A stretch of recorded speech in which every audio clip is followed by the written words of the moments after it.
Sports. We are Baltimore. We are LA.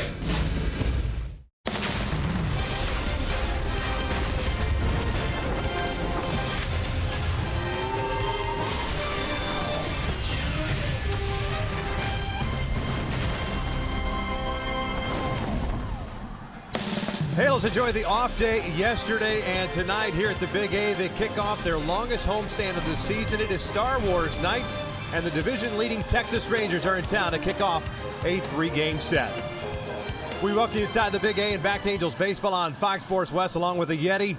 I'm Victor Rojas. And, of course, when the Rangers are in town, that means you're probably going to get some pretty good pitching, and we will see some pretty good pitching in this series. Darvish, Hamels, and then Colby Lewis on Sunday. But as far as you, Darvish, is concerned, the Angels, even though he has 7 wins, have hit the long ball against. Yeah, they definitely have. There's some big swings against some tools of the trade brought to you by Ram Trucks. You're going to see some very impressive swings against you, Darvish, especially from the middle part of the order for the Angels. Mike Trout had some outstanding success against Darvish. 4 career home runs for Trout against Darvish. He's used the entire field against him. Albert Pujols with 2 home runs against you, Darvish. He's been able to drive the baseball. When he makes a mistake, especially off speed, he's been able to hit and do some damage. Cole Calhoun also 2 home runs against you, Darvish. 8 total between the 3 of them against Darvish. Darvish has pitched well, like you said, Victor, against him. When you see his numbers, 7-2 career mark against him, an ERA over 4, but they've had some home run success against him. C.J. Cron also a home run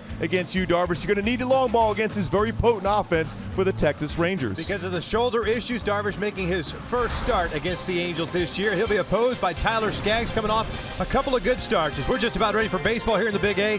Sit back and relax. Going to bring you the lineups and the first pitch when we return. This telecast of Angels Baseball on Fox Sports West is brought to you by Hyundai. Great deals on amazing cars are going on now at your Hyundai dealer. Visit buyhyundai.com today. By Jack in the Box. Taste the all-new Brewhouse Bacon Burger today for limited time only at participating restaurants. By your Southern California Toyota dealers.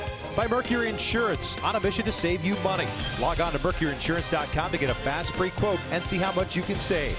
And by the Jeep Renegade. Find your inner Renegade and reach your highest potential with an EPA estimated 31 highway miles per gallon.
Welcome back inside the Big A for the first of a 10-game homestand. Texas Rangers kicking it off with this 3-game set this weekend, and overall the Angels have played pretty good baseball against Texas this year. 7-6 overall, and the last time these two teams met was right here at the Big A, and the Angels had a series sweep. But obviously two teams going in different directions. Texas leading the division by 8.5 games over the Houston Astros at the start of the day, while the Angels are in fourth, 20 games back, and just trying to figure out what they've got going into the offseason so that they can make some plans for the 40-man roster, maybe do some damage here. Because you look at this next 23 games, the last 23 games, they're on a stretch of 20 in a row.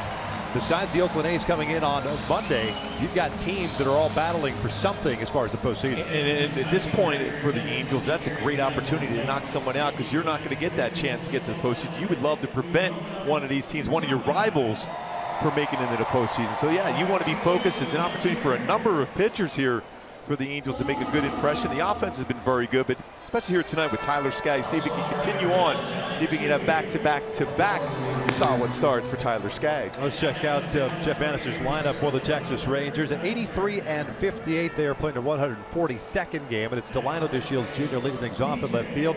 Ian Desmond is the center fielder. Carlos Beltran batting third. He's at DH. Adrian Beltre, the cleanup hitter, at third. Rougned Odor, 30 home runs on the season for the second baseman. He will bat fifth.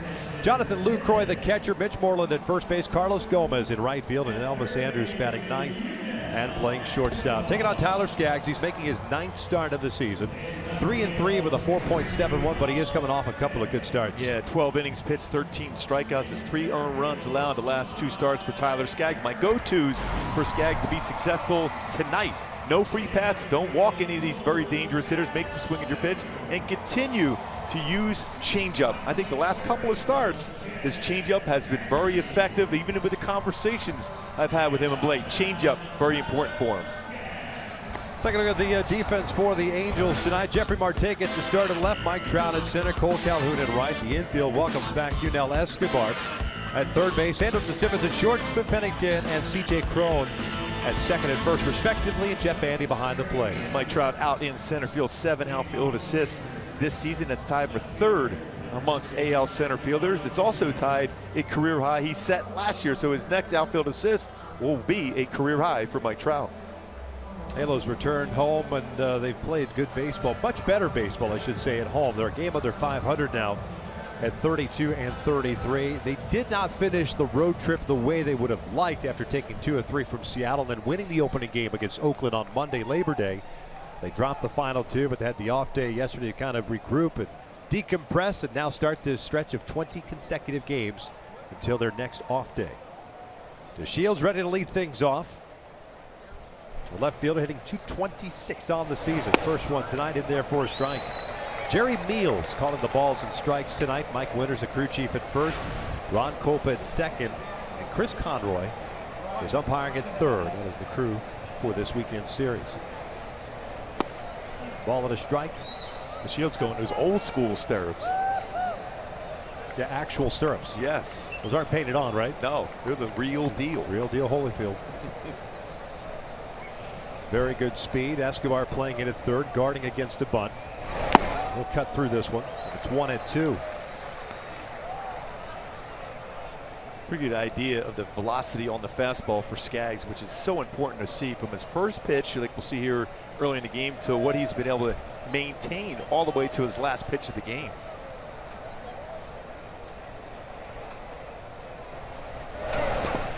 Breaking balls down low to even the count at 2 balls and 2 strikes. Last 3 starts for Skaggs have all been out on the road. Toronto, Detroit, and Seattle. The last time out against the M's, gave up 3 runs on 8 hits, lasting 6 innings. His high water mark as far as innings are concerned was his very first start at Kansas City when he went 7. 2-2. Swing and a miss. Down goes DeShields. He'll have to throw down to first to complete the strikeout, and there's out number 1. That was his changeup right there. A very good one. And he's going to get a better feel for that pitch as he goes along. He'll turn that changeup over, going down in the strike zone. That's an important pitch for him. A lot of times we've seen over the last couple of games, he's gotten some strikeouts on some elevated changeups. As he gets a better feel for that, it will go down and away and keep it out of the strike zone. Even if they make contact, they'll be on the ground. 1 out, nobody on, and Ian Desmond, the center fielder, up.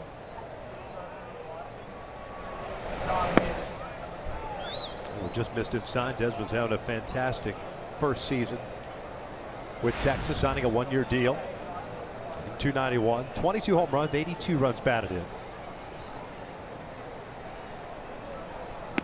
Downstairs, 2 balls, no strikes. You can see this guy's trying to keep the fastball and all his pitches in the lower part of the strike zone against Desmond. Very, very good on high pitches this season. Even going the other way very effectively on pitches that are up and out over the plate.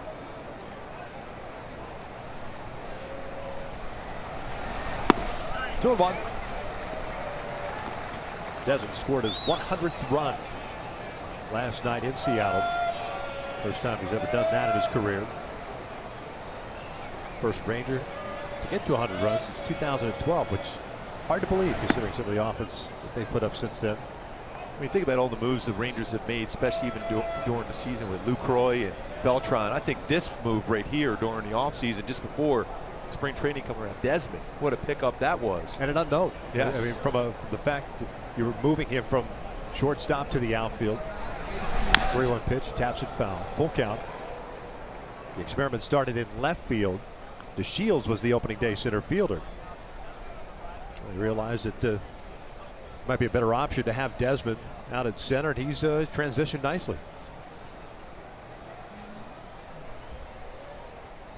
Beltran on deck. 1 out, nobody on. 3-2, and he walked him. So man on for Carlos.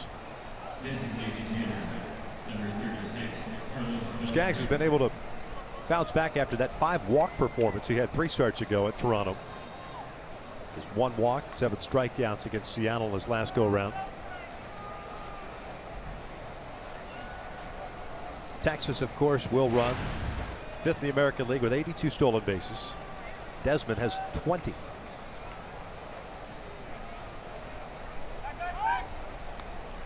All-star season for Carlos Beltran, his 9th All-Star nod this year. That was as a member of the Yankees before coming over to Texas. And one thing you know about Texas, you mentioned they run. They also have known now that Tyler has had a tough time, especially early on, as far as preventing a stolen base. Benny's thrown out 41% of base stealers. One thing though, Tyler has done a little bit better job as far as he's holding the baseball, varying his times not only to the plate but also to first base. Beltran on the season, a .300 average, 27 home runs, 86 RBIs. What a year for the 39-year-old.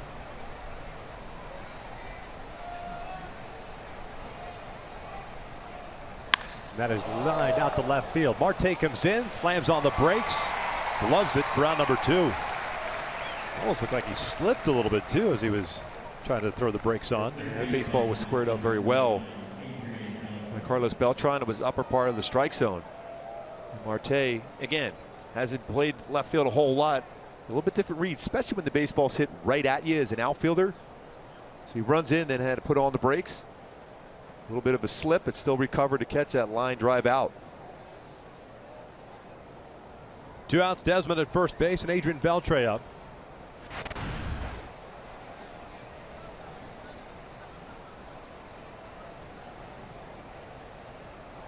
.293 average for the third baseman. 26 bombs, 92 runs batted in. He'll swing at the first pitch and foul it back. Boy, and Beltre definitely going to be in that Hall of Fame. Carlos Beltran is another name that's pretty close to a Hall of Fame career himself. You look at Carlos Beltran's numbers, very solid. His postseason numbers, very, very good also. So he'll get another opportunity here again to perform in the big dance again in the playoffs.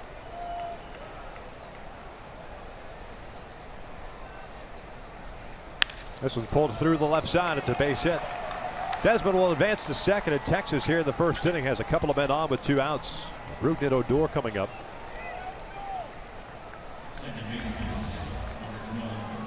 This time he comes back with a a changeup, I should say. It stays in the inside part of the plate. Beltre did a great job as far as bringing his hands in.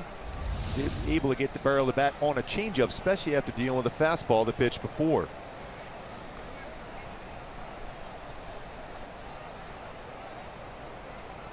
There's Rougned Odor. 30 homer season for Odor. 22-year-old native of Venezuela. 282 average, 29 doubles to go with those 30 home runs, and 4 triples. Previous high in home runs, 16. That was last year in 120 games. This is his 133rd game of the season.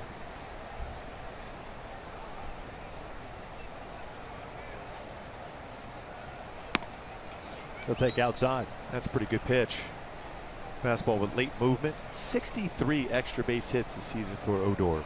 That's a second baseman putting up those type of numbers.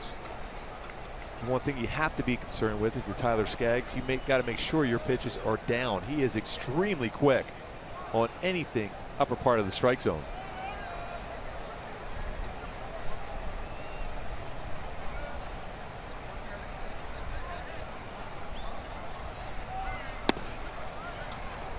Two balls, no strikes. Kyle a little frustrated, thinking he got the bottom part of the zone.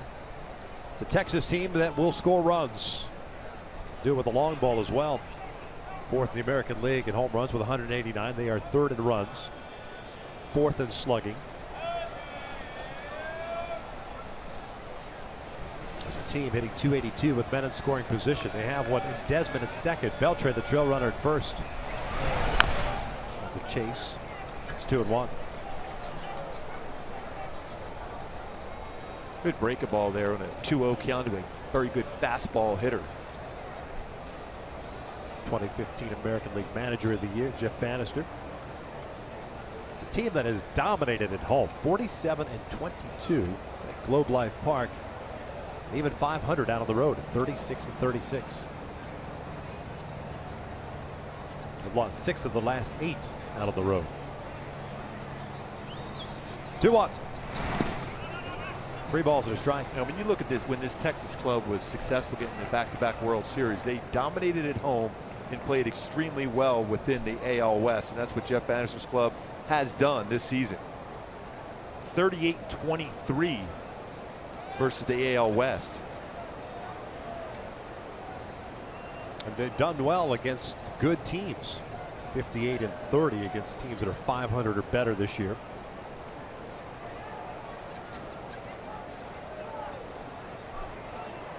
Skaggs in a little bit of trouble here. 3-1 pitch. Odor chased it. Well, you can see that hack on a high fastball.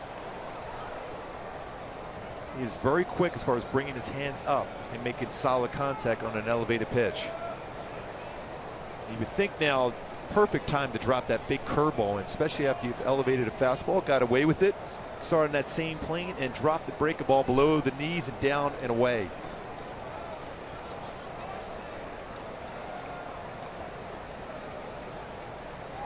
Lefties are the ones that have given Tyler some trouble through his first 8 games.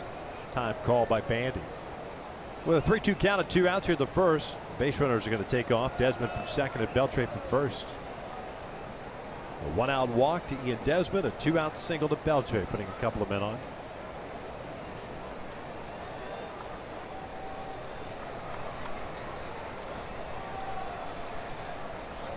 Runners take off, and Odor skies one to right. Playable for Calhoun, who broke back, now comes in.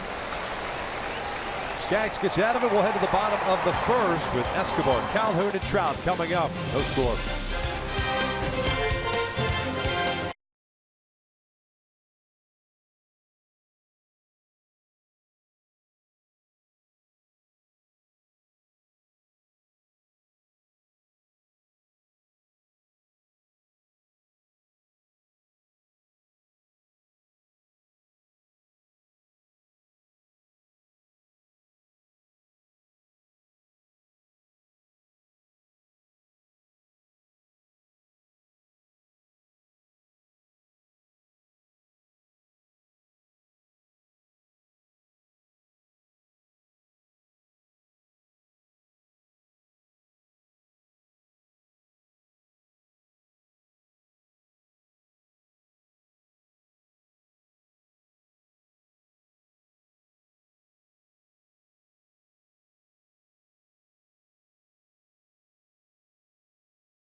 first inning. Tyler Skaggs and Charles Nagy talking over the top of the first. At least Tyler got out of it.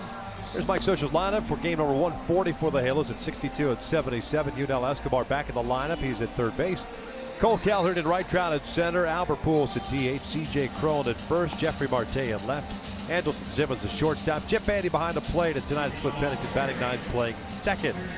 They are taking on a 30-year-old right-handed native of Osaka, Japan. His name is Yu Darvish.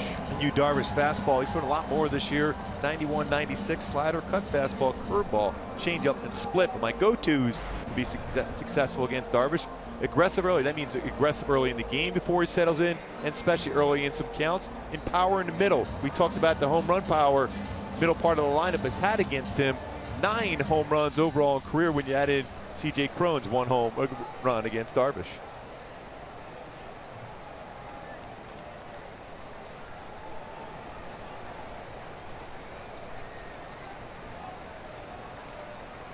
Escobar back in the lineup. He's being hit on the hand last weekend in Seattle. The first one's outside. He's now hitting .320, 25 doubles, a triple, 3 home runs, 34 runs batted in.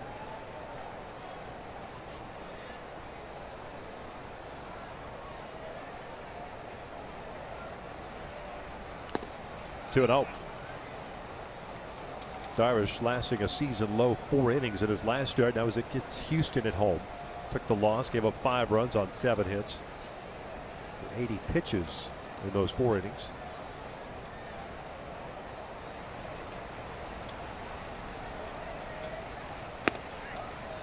Three balls, no strikes. I was looking at some of his numbers so far this year for Darvish. Fastball has been 91 to 96, but percentage of fastballs thrown up to about 59% as compared to about 53, 54 in the past. A strike. Top part of the zone. He now was taken off the shin guard. 3-1 count. Darvish making his 14th start. 5-4 with a 3.45 ERA.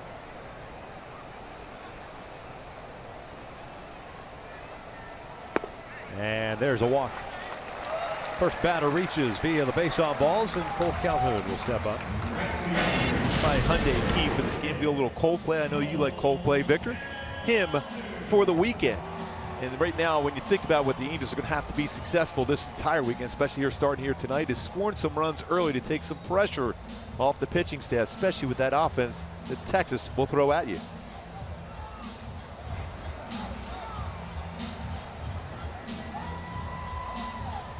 Leadoff man on board, and here is Cole Calhoun.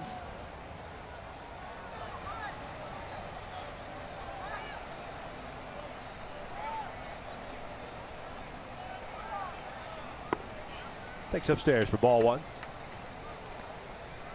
And Darvish has allowed 11 stolen bases and 11 attempts against him. So a little bit longer with throwing motion for Darvish, especially with an assortment of all-speed pitches. You would think as a base runner, you have a shot at getting a decent jump, although Escobar has no stolen base in 3 attempts this year. Cole chops this one to the right side over the glove of Moreland. Odor's there, flips it to Darvish. They get the out at first base, and Escobar advances over to second. That's why as a pitcher you always cover the base. Anything hit to that right side of the infield, you have to be over there. And Moreland unable to get that baseball, and Odor's there to be able to flip it over to Darvish, who's easily there to beat Cole Calhoun at first base.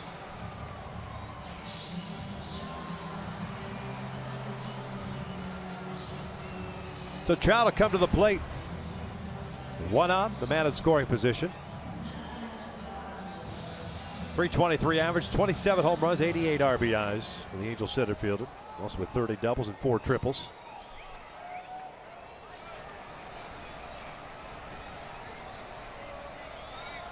Breaking ball. In there for a strike. Yeah, when we talk about being aggressive against a pitcher early on, when you look at the counts though, they've been successful against Darvish. It's 1-0, 0-1, both of them. 1-0 count, 500 batting average, 0-1 count, 400 average against them.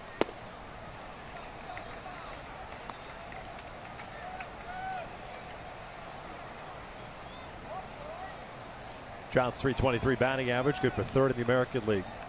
Altuve still leading the way at .342. Pedroia is second at .326. I'm guessing Pedroia might have had a pretty good game up in Toronto today. Yeah. Boston leading that one 13-3 against the Blue Jays. Toronto's all of a sudden struggled big time here of late. They'll be in next weekend. 1-1. Breaking pitch fouled back. 1-2.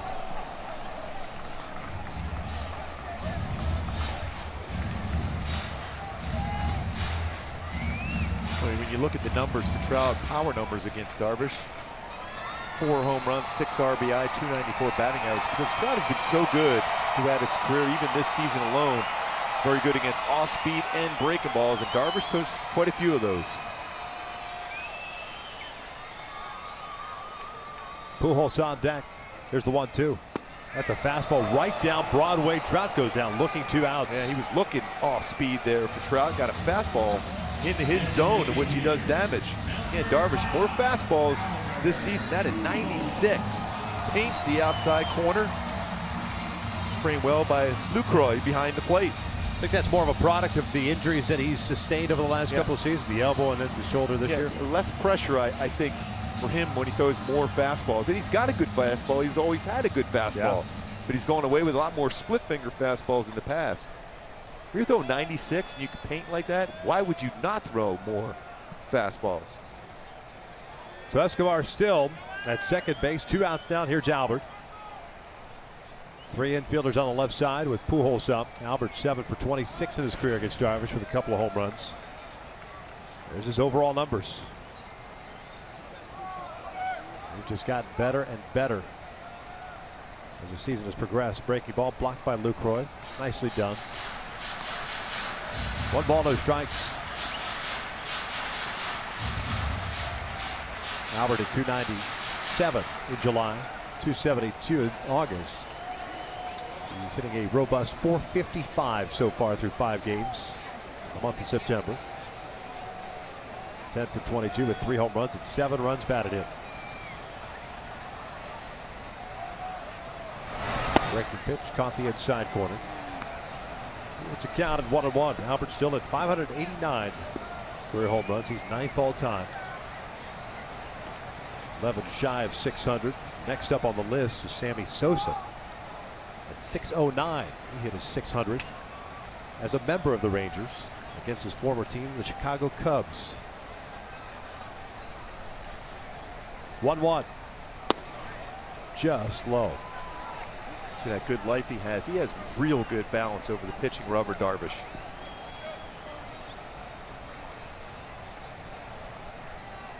Coming into the game, 94 strikeouts and 75 and 2/3 innings pitched. Second highest strikeouts per 9 innings, just over 11. 2-1. This is fouled off.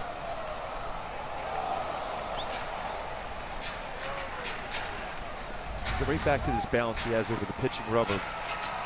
You talk about straight up and down, that balance, and then he drives that front shoulder and hip towards the plate. His shoulders are always square, toe pointing towards the plate. You want to watch at home if you're a young pitcher. This is exactly what you want to have, that balance over the pitching rubber, that leg straight up and down, the back leg, and then drive to the plate.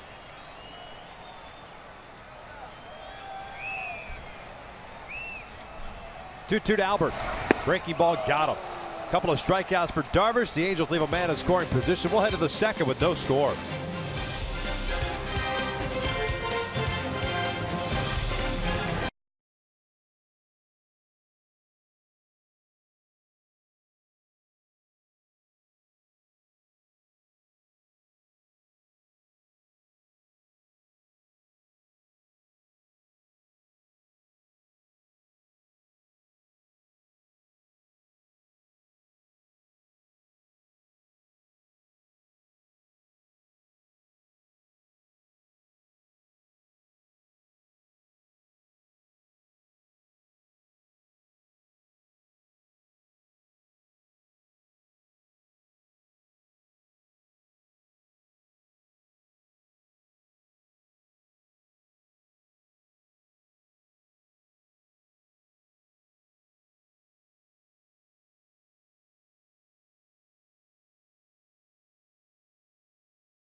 Inning, we are scoreless on Star Wars night, and we welcome you inside our broadcast booth for the first time, and we hope we have a nice pitching matchup between Skaggs and you Darvish. And Gooby's pass list has finally made it up to the booth. Finally made it up here. You finally leave tickets for somebody famous, and they actually took you up on it. Usually I get caught in traffic, so I'm glad you finally made it. Thank you. I appreciate it. They look good. Yes. I think they're happy with you. You happy with me? You happy, right? See? Happy. They talk too. Oh, man. Lucroy, Moreland, and Gomez here in the second. Guys, you did a great job. I could have done it better myself. Fantastic. See you, fellas. Stormtrooper parade here at the booth.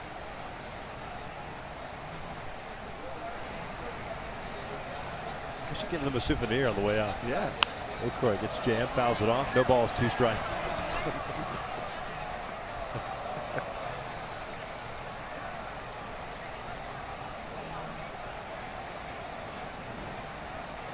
Last year, Darth Vader made it up here, didn't he? Yeah. I think that was a year ago. Yeah. I'm still looking back just to make sure. Just in case they clip. Yes.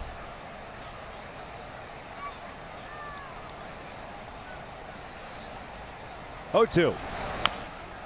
Tapper foul. No balls, 2 strikes. Jonathan Lucroy, one of the newest acquisitions for Texas. .295 average with the Rangers this year. 9 home runs and 22 runs batted in. That's through 29 games. He's at .299 with Milwaukee at the time of the trade. 1 ball, 2 strikes.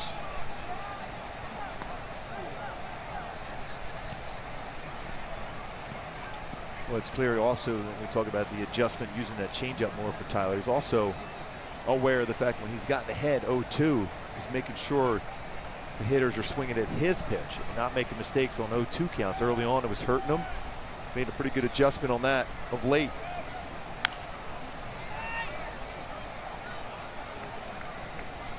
It's early, right? But right now it seems like right-handed batters are awfully comfortable against Skaggs, almost as if they are anticipating some sort of a pattern or a feel for what he's throwing on the inside part of the plate. But he will throw a fastball in, and he will back it up with another fastball, and I think you have to do that against this lineup. They have power, but generally power hitters like to pitch out over the plate where they get their arms extended. This came right after him. 94-mile-per-hour fastball. There's the first out of the second. Fans, this broadcast of Angels baseball is being broadcast on the AFN, the American Forces Network, broadcasting to the U.S. Armed Forces serving around the world on land and on ships at sea. As always, we welcome you to our broadcast and thank you for your continued service.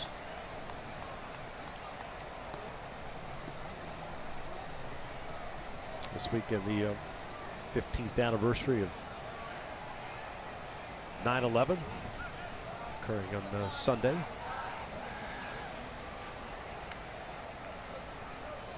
A lot of the memorials on TV and news clippings are so tough to watch every time you see those things. Yeah. It was a fantastic picture on Twitter where they had the sunshine hitting the new tower there, how beautiful that looked. It was an amazing picture.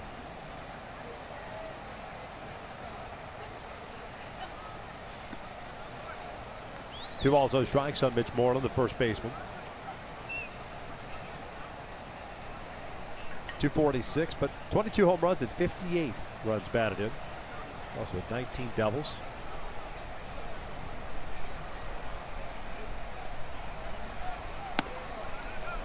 Three down.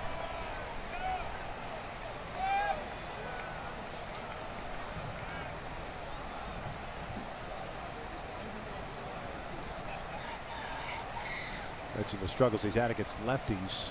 .317 batting average for left-handers against Tyler. And he issues his second walk of the night. This one 4 pitches to Moreland. A man on with 1 out, and Gomez coming up.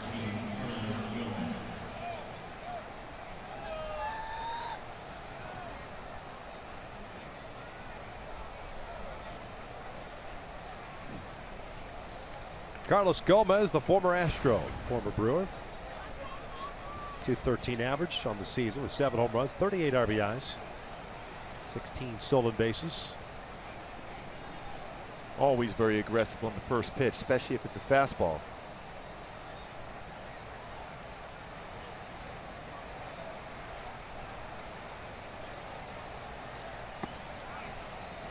Take upstairs. That's a pretty good pitch. That's pretty much the heart of the plate.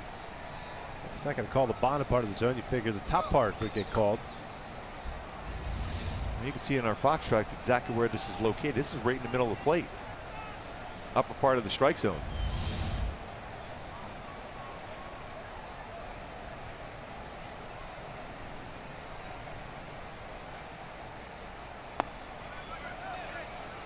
Did not go. And that's lower part of the strike zone. Again, you mentioned upper part not being called, but the lower part, it's right there in that inside corner.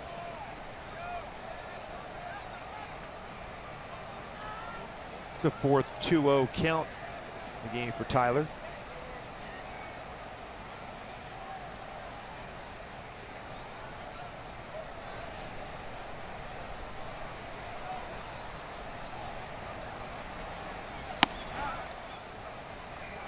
Now that's a strike, which is a higher pitch than the first one. 2 balls, 1 strike.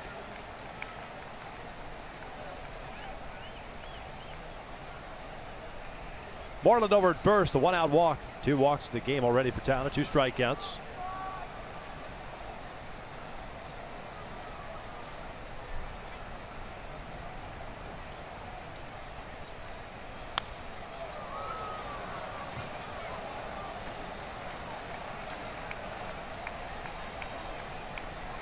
Doma's getting to start in right field. To Shield down and left. Discarded by the Astros and scooped up by Texas. They figured it'd be a good situation for Gomez, especially with veterans like Carlos Beltran.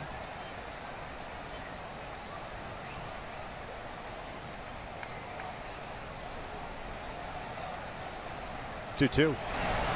He goes down swinging. 2 down. And he continues to have a tough time with all speed pitches. 186 batting average on those pitches. Real good breaking ball. See where this curveball starts. Starts around letter high, ends up bouncing. Real good feel for that pitch for Tyler. 2 outs with Moreland still at first, and here's Elvis Andrus.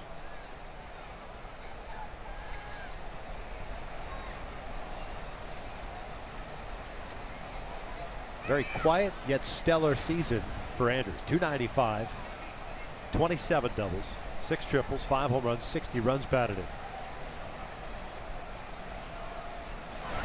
Takes upstairs. Not bad production for a 9-hole hitter. No. A .310 career hitter against the Angels. That covers 536 at bats.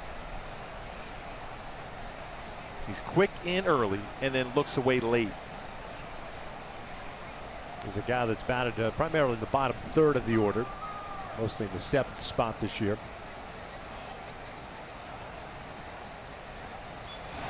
This one's yanked foul. See how quick he is on the inside part of the plate. I think you pitch him backwards. Start away early and then in late.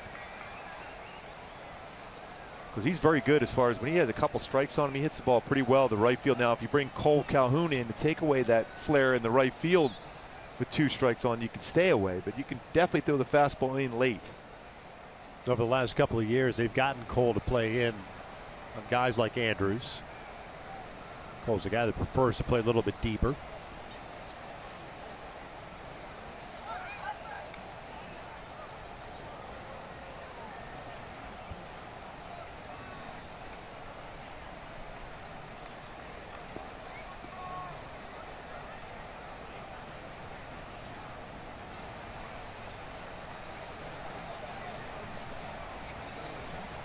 Hasn't been easy for Skaggs, but trying to get out of the 2nd inning unscathed.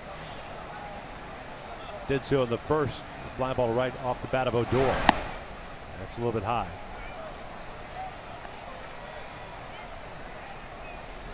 Tried to go with an off-speed pitch. The 2-1 count.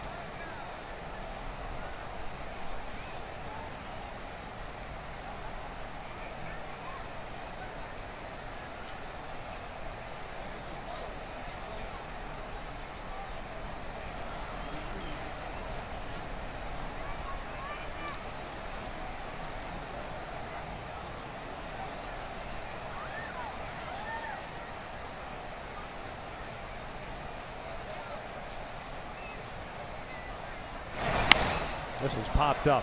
Pennington into shallow right is there. He'll put it away. We'll head to the bottom of the second, scoreless.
Afternoon game in Oakland. C.J. Cron against Cotton on the mound.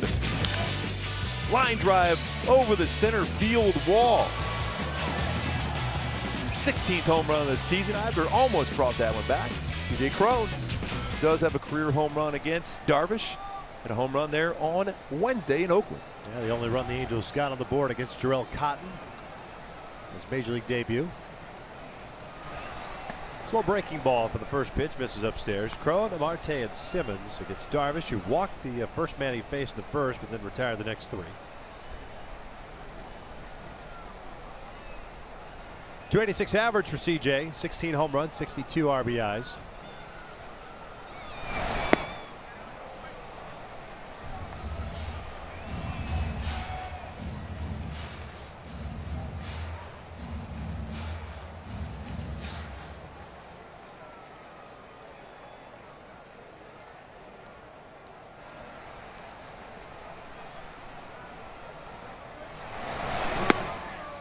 On the outside corner, somewhat. Slider, cut fastball. It looked like about a half a baseball or so off the outside corner, but late break to it for Darvish. Yeah. Jerry Mills' strike zone all over the map.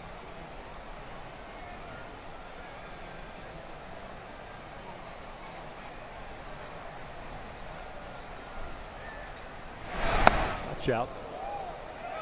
That was a similar pitch that knocked CJ out for about 5-6 weeks. That was in Baltimore before the All-Star break. You figure after that pitch, he's going to go back outside with a little sweeping breaking ball.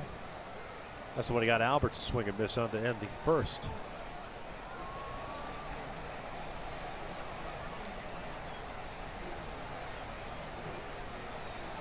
That was fastball back inside, 95.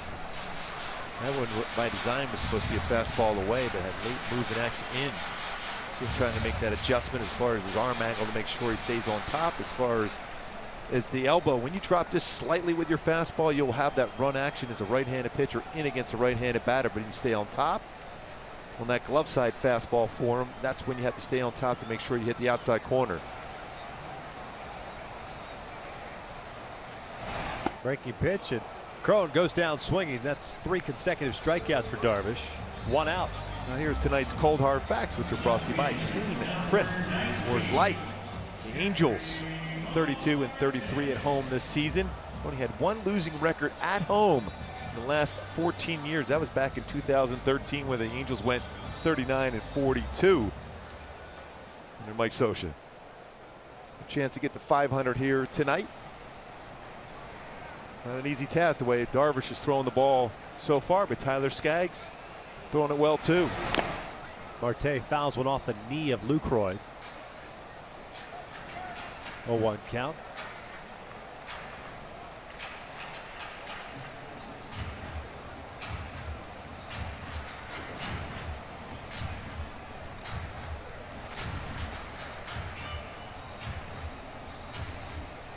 .261 average for Jeffrey. 12 home runs, 37 runs batted in.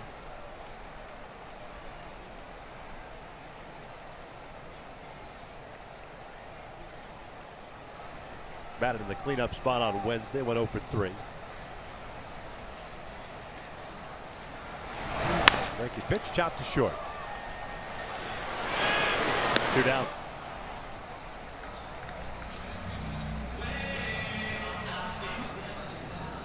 Here comes Andrew Simmons.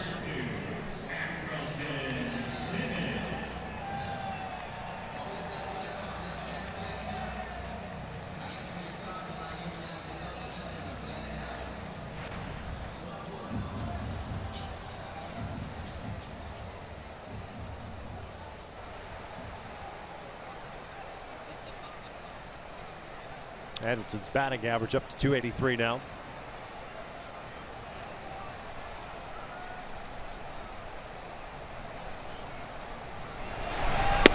Fastball in for a strike. So far in September, he's 7 for 22.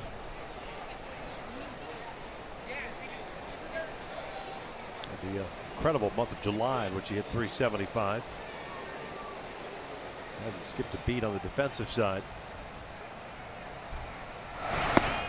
Back-to-back fastballs. And I would imagine a guy like Simmons, who likes to swing early and often, a little frustrated the fact he hasn't pulled the trigger yet. And that's the one thing when you face Darvish. That's what you're hoping for, is a fastball, because his secondary pitches are very, very good, very difficult to square up.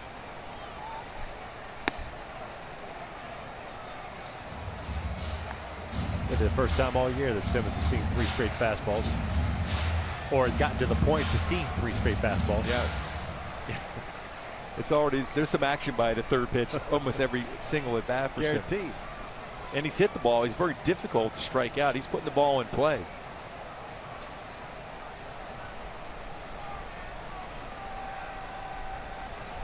Breaking pitch, and he'll go down swinging. The Angels down in order. Darvish with 4 strikeouts through 2 innings. We head to the 3rd, scoreless.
Topics Undisputed with Skip and Shannon, weekday 6:30 a.m. Pacific, only on FS1.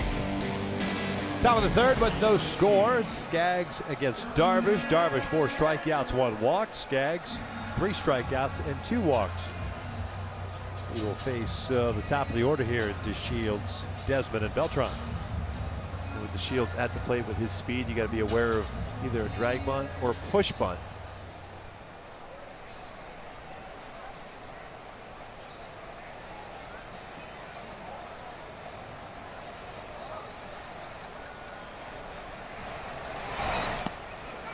It's down and in. Struck out to lead off the game. He's 0 for 1. He was the Rangers opening day center fielder with 217 in 30 games. And got sent down on May 13th. This is his 61st big league game. Bunt through that one. 1-1.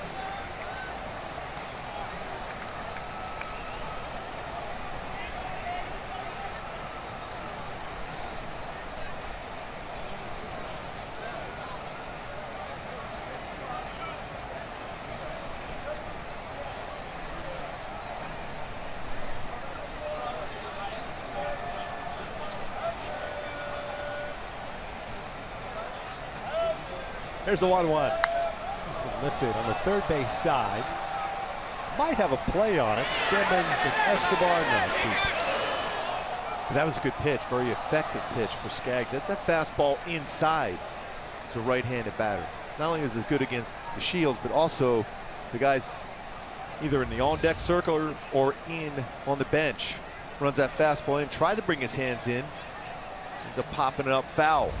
Now the hitters are aware that Skaggs will pitch inside. Very important to do so when you got strong hitters trying to get their arms extended to do damage. 1-2. Shields chops it over to third. Escobar's got it. 1 down. They get your red on as the Angels take on the Rangers on Sunday at 12:35. Fans in attendance will receive a patriotic baseball cap courtesy of Chronic Tacos while supplies last. Visit angels.com/promotions to get your tickets today.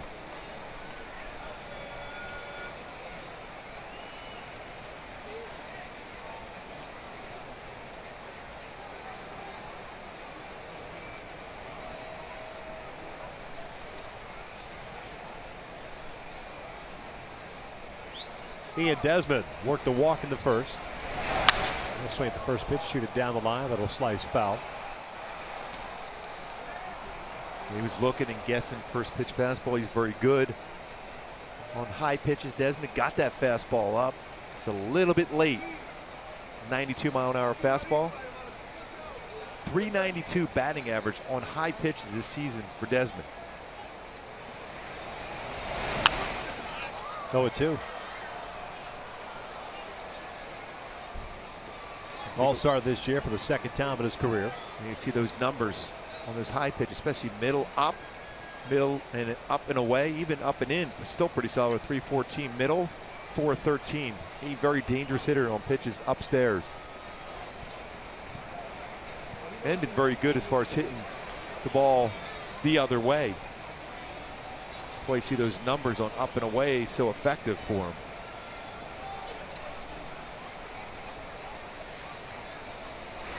Swing and a miss. Down goes Desmond. Bandy over to first base to complete the strikeout. 2 outs. Skaggs with 4 strikeouts. All 4 swinging in the game. Good break ball. Knowing that Desmond is very effective on pitches upstairs. Came back with a curveball. Late break to it. Swing and miss. Nice job by Jet Bandy to keep that in front of him. See the frustration for Desmond for chasing that pitch out of the strike zone. But a good pitch for Tyler.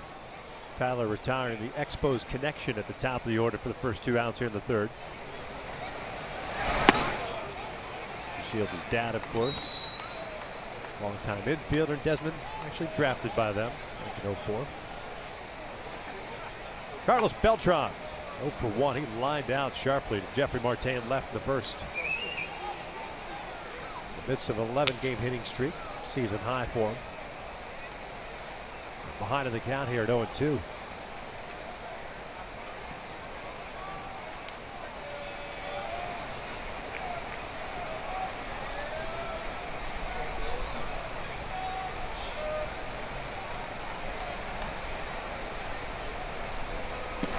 That's a called strike 3 and a 1-2-3 inning for Tyler Skaggs. As we head to the bottom of the third, still scoreless.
Play before the game today. Andrew Heaney received his trophy and nomination for the Roberto Clemente Award representing the Los Angeles Angels. So many things for the community. Andrew Heaney, congratulations on that one. I'll tell you what, I have that when I was a member of the Angels in 1997.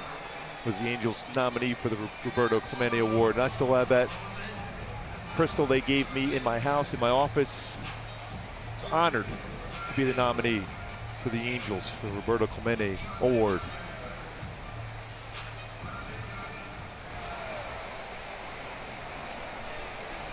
Bottom of the third with no score. Bandy, Pennington, and Escobar for the Angels against Yu Darvish. That's 8-9-1. 4 strikeouts and a walk for Darvish.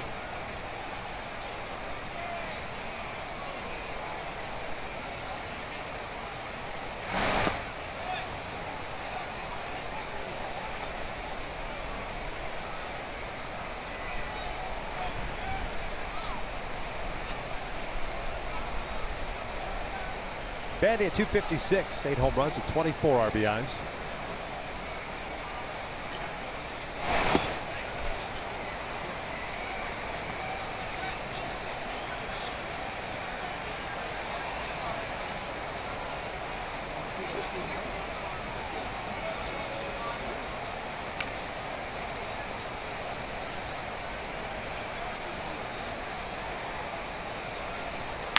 Chopper, that's to short. Andrews is there. 1 away. 7th straight retired by Darvish, who's issuing that leadoff walk to Escobar. Cliff Pennington will step up now. Yeah, talked about it on the pregame show, talked about it at the beginning part of the game. Darvish utilizing that fastball more so, but that life he's had, that late life on his fastball. Either got some called strikes looking, or is able to run in and get a ground ball out like he did right there against Jet Bandy.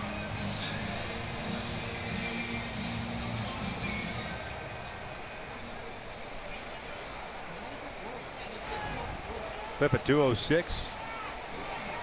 9 extra base hits, 9 RBIs.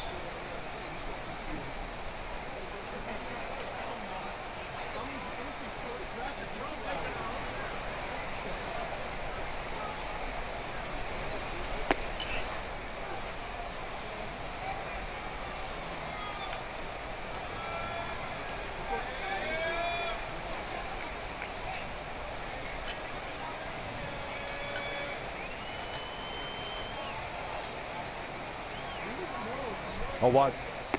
Shift on with Pennington batting from the left side. Something that Texas does not do a whole lot of as far as putting a defensive shift on. 544 defensive shifts. It's his 22nd in Major League Baseball in that category.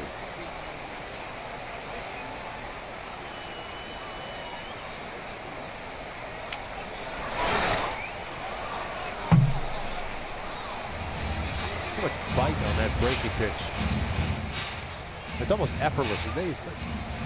And some guys try to overthrow a breaking pitch, especially with 2 strikes. Spin rate on that breaking ball's got to be ridiculous. Yeah. And he's made it a little bit of an adjustment on his slider grip and delivery.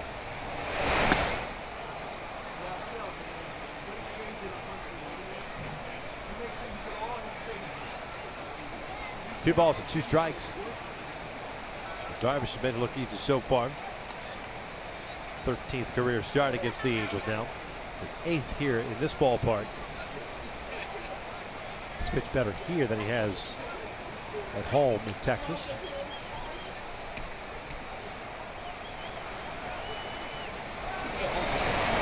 Thank you, pitch, and it misses. Full count. And that's a slider there, tried to backdoor that pitch. And when you throw a slider, you almost think in terms of throwing a football. This is a little bit of a break with the wrist as compared to straight over the top on the rotation of a curveball as compared to a slider.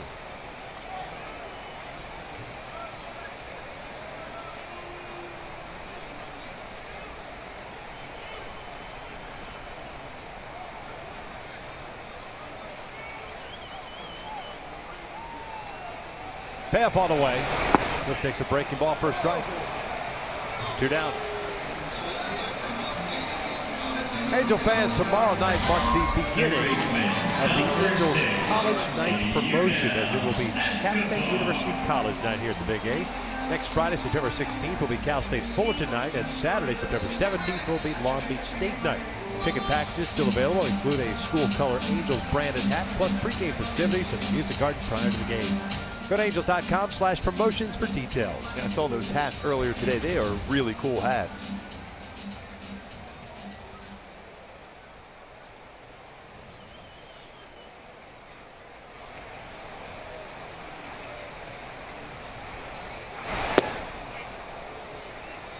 Now Escobar worked to walk, the only base runner that the Angels have had so far tonight.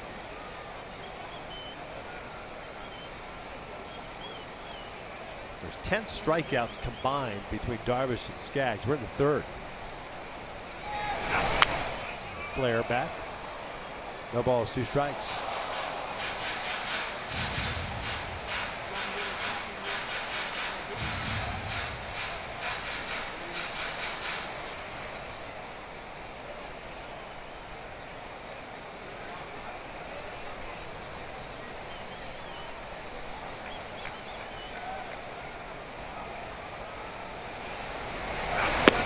Fastball off the plate. Yeah, you can tell he feels real good about his fastball.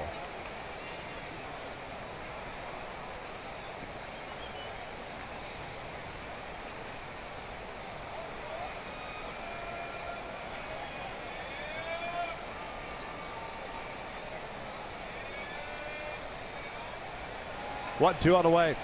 Breaking ball that misses. That's that slow, tantalizing breaking ball.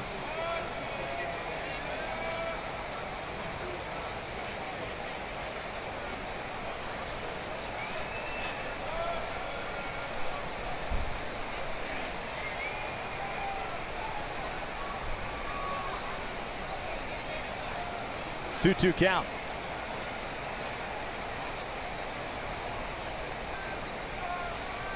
So he's going to throw him a slider here.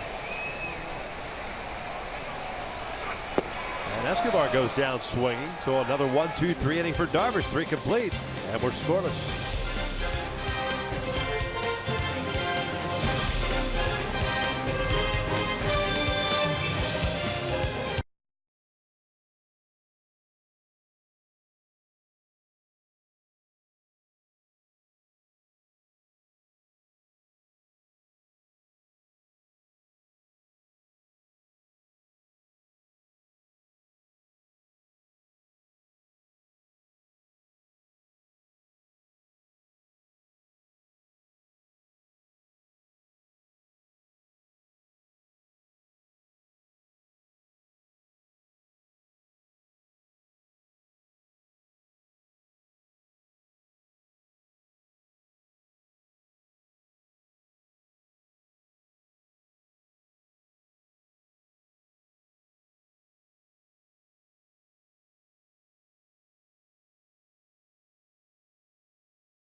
Pitcher's battle between Tyler Skaggs and Yu Darvish. Skaggs to face Beltre, Odor, and Lucroy here in the Rangers' half of the fourth. First of a 3-game set, 10-game homestand for the Angels. Texas, Oakland, and then Toronto. Darvish with 6 strikeouts, but Skaggs with 5. So both pitchers hitting their spots early on, but now that adjustment, that's second time through.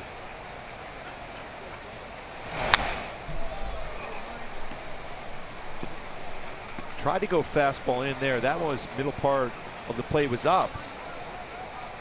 Beltre was on that one.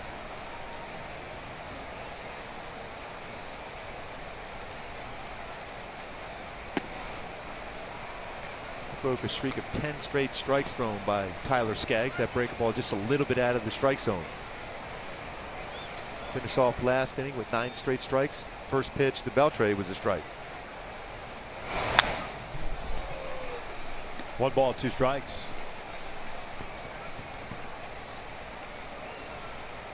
That's an area where Tyler does not want to go against Beltre. That's twice now he's going up and out over the plate. So that's some pretty good swings against it.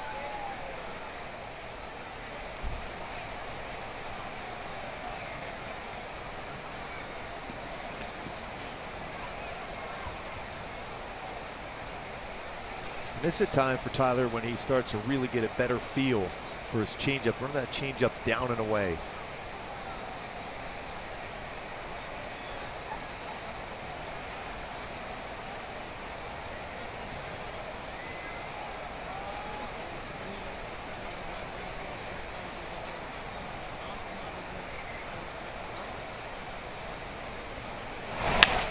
This one down the line, backhanded by Escobar. Across the diamond, 1 away. Nice play by Unell. Real solid play. On the backhand, pretty good idea how strong his throwing arm is when he gets a lot behind it. Himself a good throwing position, fires the ball across the diamond. A little tough in between hop. Spins around, perfect throw to first base for Escobar.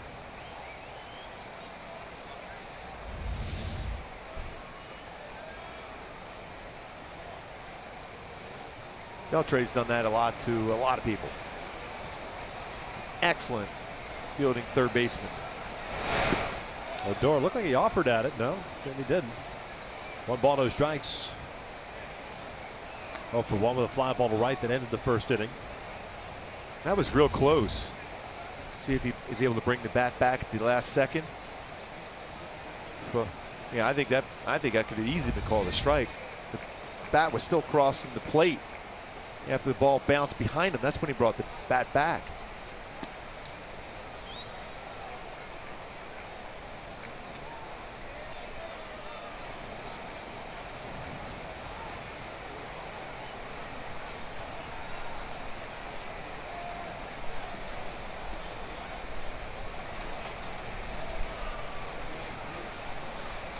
Home runs have been split for Odor, 15 and 15.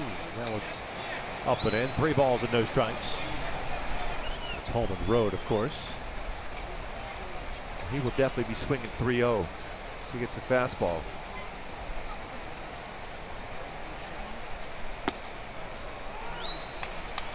Good spot there from Tyler Skaggs. Fastball right on the outside corner, 92.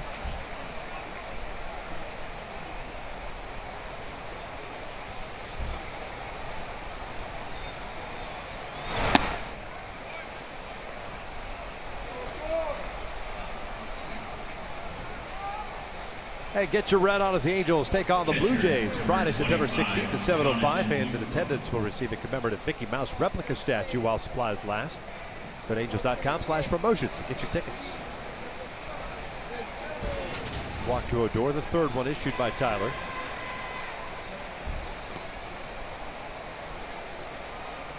So man on with 1 out. And Jonathan Lucroy at the plate. Lucroy struck out in the 2nd. Odor with 12 stolen bases has been caught 6 times.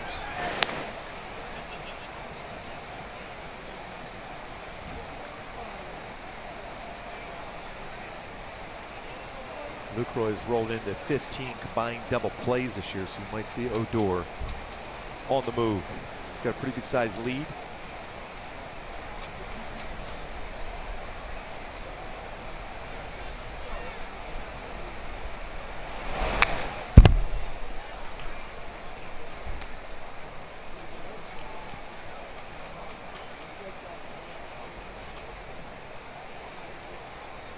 Jeff Bannister has this club as the norm with the Rangers. Aggressive, they will hit the home run, but they will steal. 92 stolen bases, caught 31 times.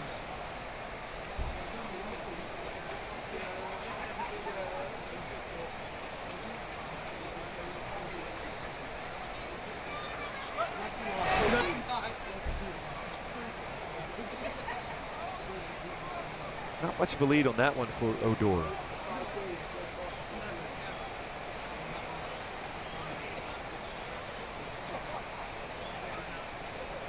The important thing for Tyler is when he brings that front leg up, make that close enough to the pitching rubber that the base runner can't decide if he's either going to first or throwing to home. Like that.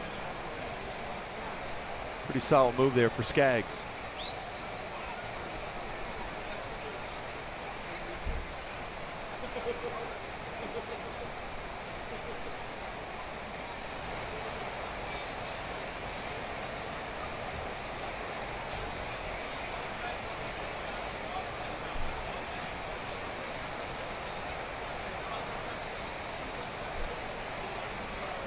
Oh, one. Foul back. No balls, 2 strikes.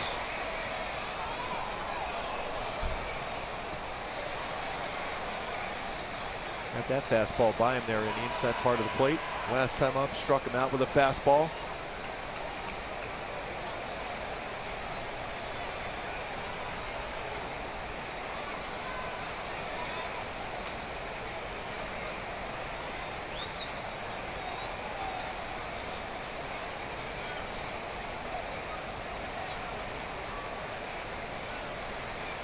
One out, walk to Odor. He's over at first.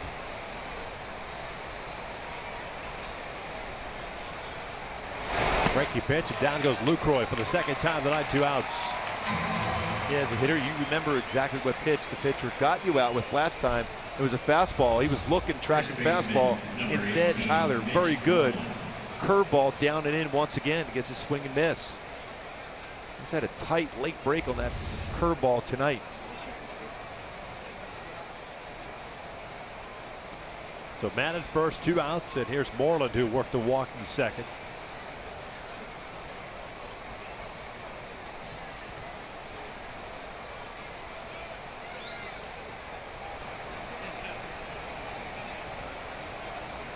Two home runs this season for Mitch Moreland. Real good power, pull power.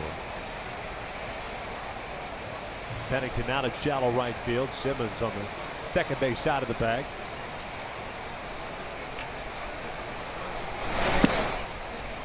First one's down and in. You see the Angels putting the shift on. You see the batting average versus the shift this season, 233. Last year, 282.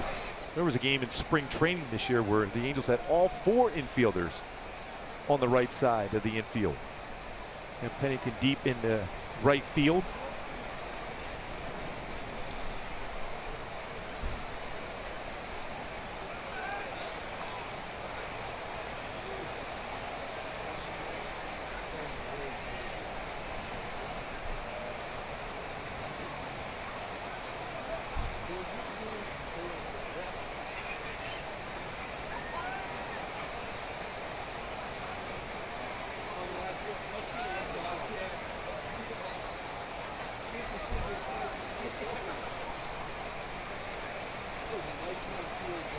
There's 1-0 upstairs. 2 balls, no strikes.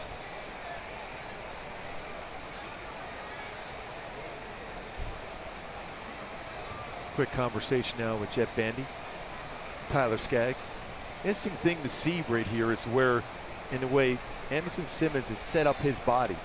Generally a shortstop, he's playing on that second base side of the base, which you get to see where he's going at the angle. This more than likely the reason why he has his body set up the way he will when the pitch is going to be thrown is so he can get back to second base if Odor is going to go. See him set to the side there, different than he normally would be.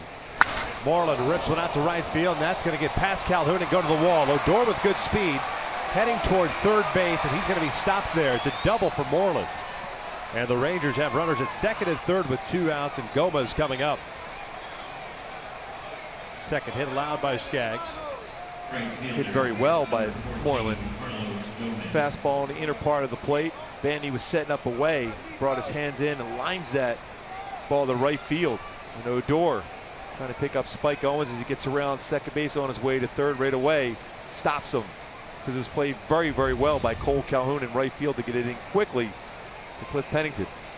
Talk about the pull power from Moreland. You just did him a favor by throwing that pitch inside and up. Especially when we just showed those numbers against the shift this year. Well, pitchers are pitching him, especially down and away, and he'll roll over on the ground ball, but inside he is super quick, as you can see by 22 home runs. Second and third, 2 outs. Gomez struck out his first time up, dribbles this one foul. No balls and a strike. Moreland with 22 home runs, now 20 doubles.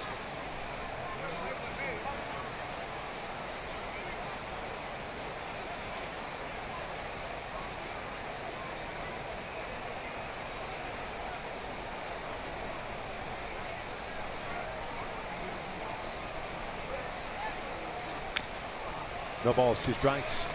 Oh, back-to-back changeups, knowing that Gomez has had a tough time against all speed pitches.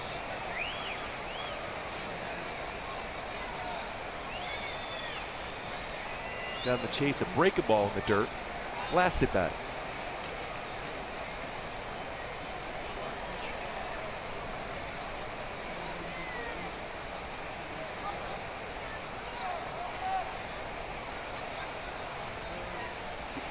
Check swing. They wanted to appeal. He did not go.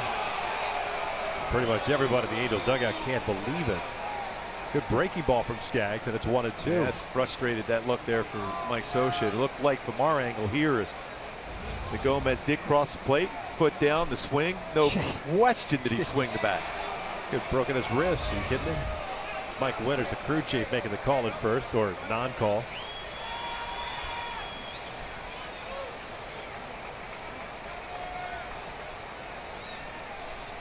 Throw another one, wouldn't you? Yeah, you have to.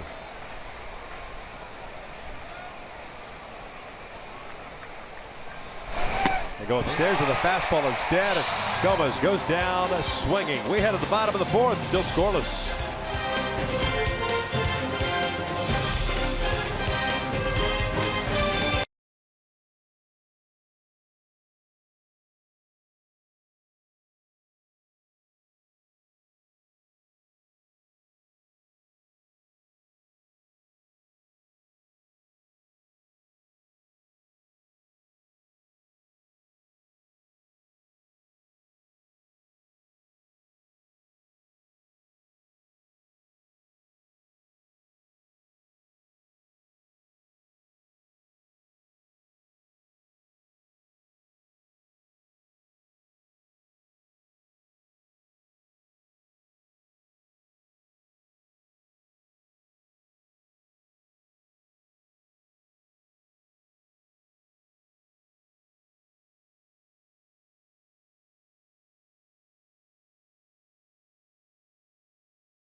Chris Bryant and the Cubs collide against the Houston Astros. The action begins Saturday, 9:30 a.m. Pacific on Fox, or watch it live on Fox Sports Go.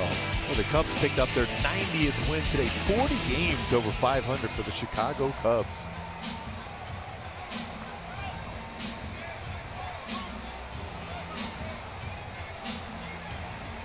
Yu Darvish doing Yu Darvish things. 6 strikeouts, 1 walk, is yet to allow a hit. He'll face Calhoun, Trout, and Pujols here in the 4th.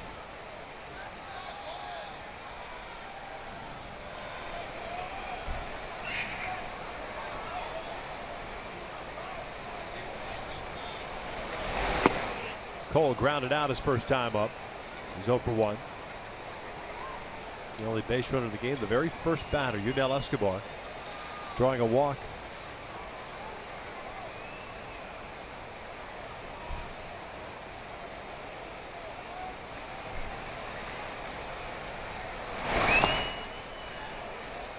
Through Lucroy behind the plate, you got to go through a number of signs for Darvish. He has, at times when he has that feel for his pitches, up to 6 different pitches.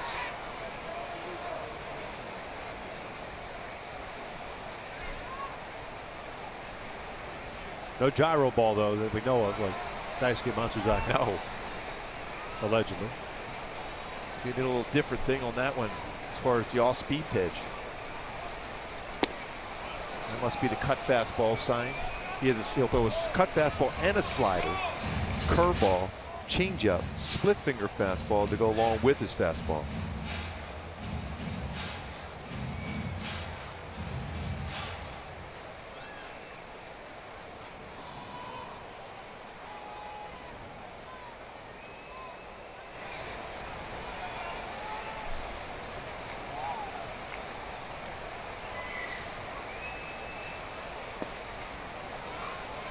Sharp break once again. 2 balls and 2 strikes.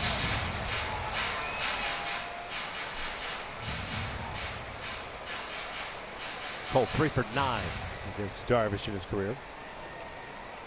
This is the first appearance for Darvish against the Angels this season. Cole Hamels will go tomorrow. Colby Lewis on Sunday.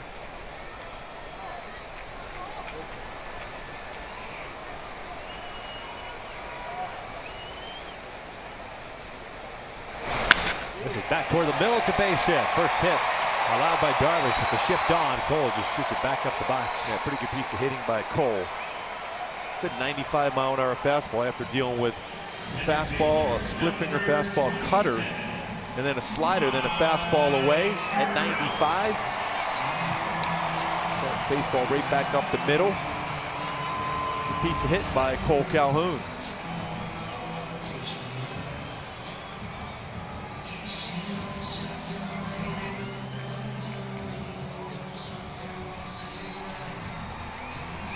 Trout struck out looking in the first.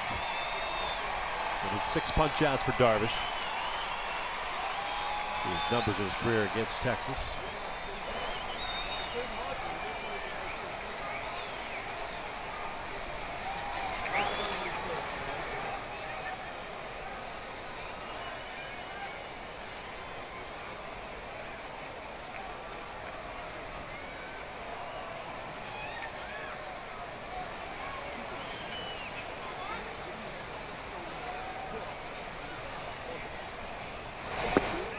Caught the inside corner. When you look at Trout and Pujols as far as percentages of first pitch swinging, Trout 16.8%. Will he swing at the first pitch? Albert 13.9. So neither one really attack that first pitch often. When they do, though, generally squared up. Slowly hit towards second. Odor comes in, feeds Andrews for 1. That's all they're going to get. With Albert Pujols coming to the plate, now it's time for the driver's seat, brought to you by Kia. Albert Pujols has been an RBI machine this season. Most RBI in one season for any Angel player at 36 years or older. Albert Pujols at the top with 110. Reggie Jackson, back in 1982, had 101. Frank Robinson, Chili Davis, Torrey Hunter, 92 back in 2012. I think Mike Trout's going to be on the move here, get into scoring position for Albert.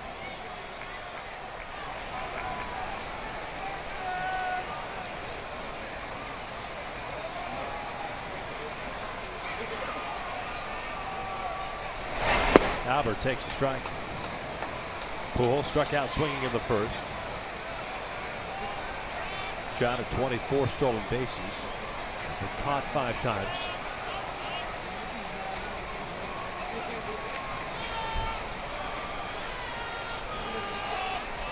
no pickoffs this year or in his career for Darvish. He's allowed 11 stolen bases in 11 attempts this year. 10 attempts back in 2014, so he's susceptible to the stolen base. Well, Lucroy has been excellent this year as far as thrown out base runners, 55%.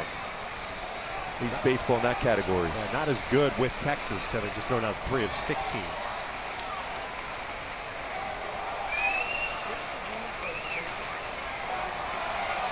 Step off and a flip over to first.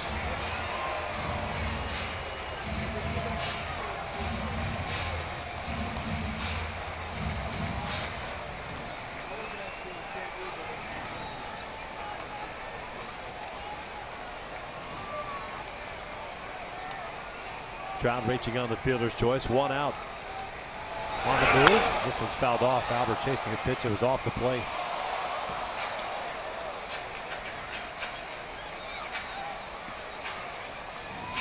Had a pretty good jump.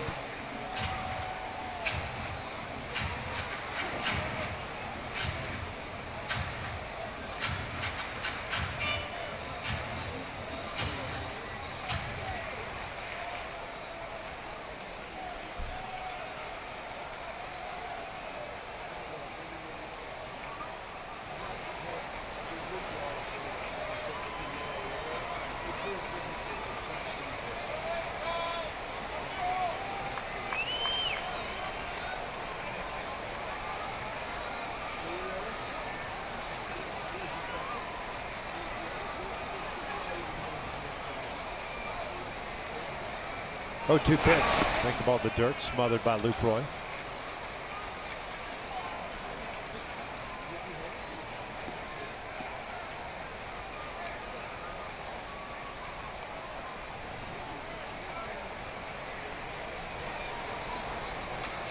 There's the all-time list.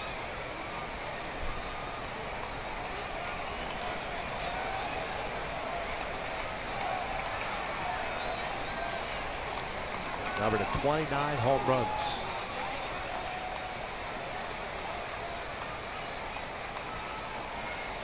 One, two. Fastball overthrown, and Trout will get to second.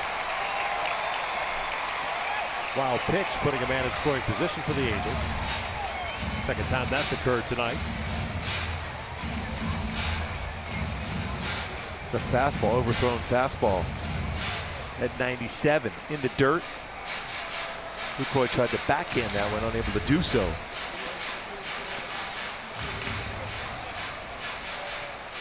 Look, Albert, 17 of his 29 home runs at home here this year.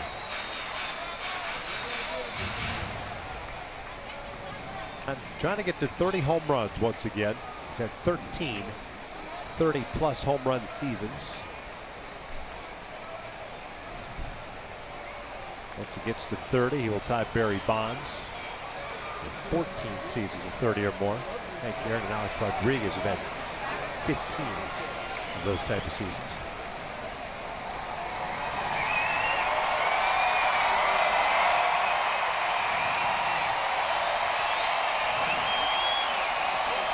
Here comes the 2-2. Albert goes down swinging, nasty fastball down and in. 2 down. Yeah, it's a 2-seam fastball, running that one down and underneath the hands at 94. Second punch out the game for Pujols against Darvish. 7th punch out of the game for you.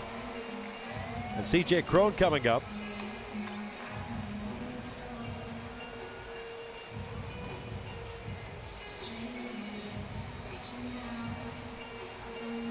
Cron, a strikeout victim, leading off the second.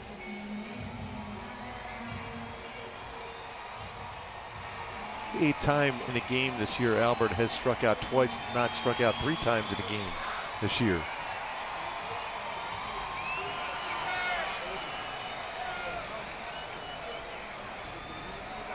Crow gets a fastball, breaks his bat, and bounces it to Beltran.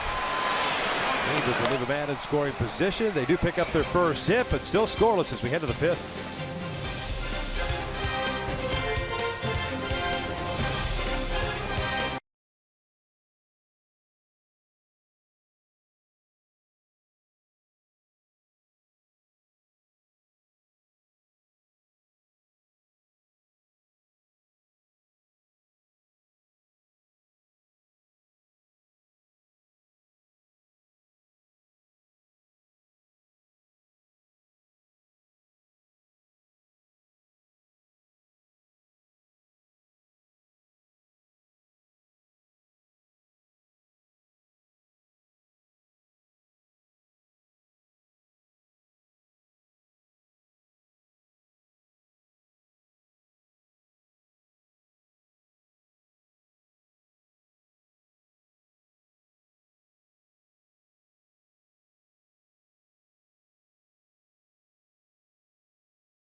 Of Angels baseball on Fox Sports West is brought to you by Subaru, making the world a better place. That's why we donate to causes we care about. By El Pollo Loco, new chicken tenders. Try them today at El Pollo Loco. By Bank of America, life's better when we're connected.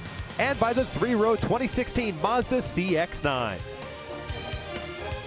Top of the fifth inning, we are scoreless. Marte, 9-1-2 coming up for the Texas Rangers. Marte in left field. Andrews, DeShields, and Desmond. Good cover, right? Yes, it was. Forgot to slide the page over on the scoreboard. Marte will be leading off. It's the Marte Parte next inning. That's what you were thinking of. Yeah, exactly. Whatever. Elvis Andrews popped out his first time up. He's 0 for 1. 7 punch outs for Skaggs, 3 walks, and 2 hits allowed.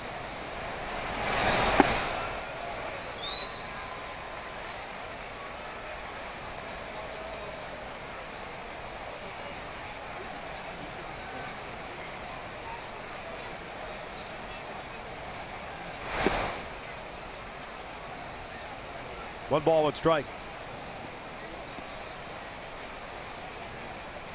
Tyler down 72 pitches. 43 have been strikes.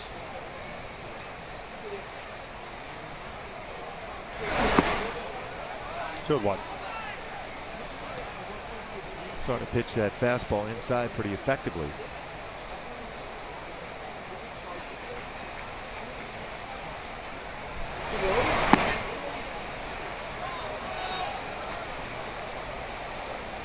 Andrews, a guy you want to keep off base.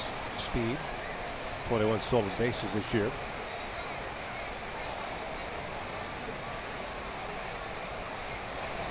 Three-one pitch, and that is outside the ball four. So the 4th walk issued by Skaggs.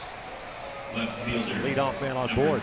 This copyrighted telecast is presented by authority of the Los Angeles Angels and may not be reproduced or retransmitted in any form. And the accounts and descriptions of this game may not be disseminated without the express written consent of Angels Baseball LP. Pretty tough matchup now for Tyler. You have speed at the plate in the Shields. Andrews at first base now with 21 stolen bases. He generally likes to try to go early.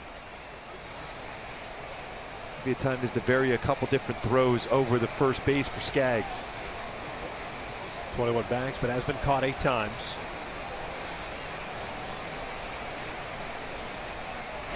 Shields pushes a bunt toward first. Crone spins around, fires to second. They get the lead runner, and Andrews goes down, or pardon me, Simmons goes down as Andrews slides into him. That's a pretty good play by C.J. Crone. How quick that throw was. Quick decision. I thought that was even going to be a tough play at first base as Pennington's trying to cover. A quick turn and throw, and a good firm throw. That's one of those slides at second base too. A late slide.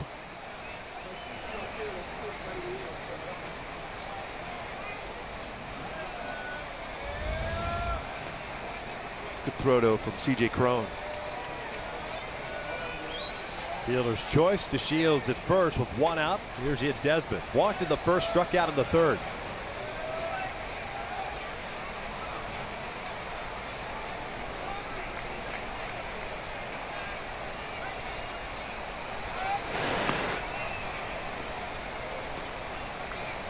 Shields with 6 stolen bases, has been caught 3 times.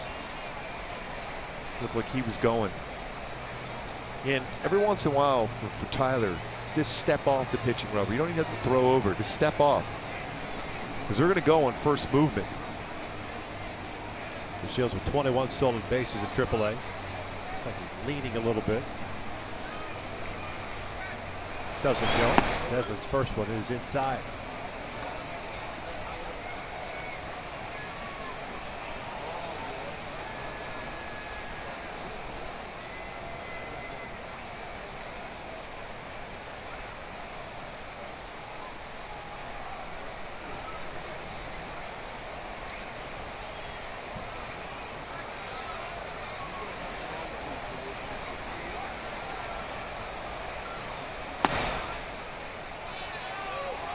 Two balls, no strikes. Desmond with 22 home runs. His career high is 25 back in 2012.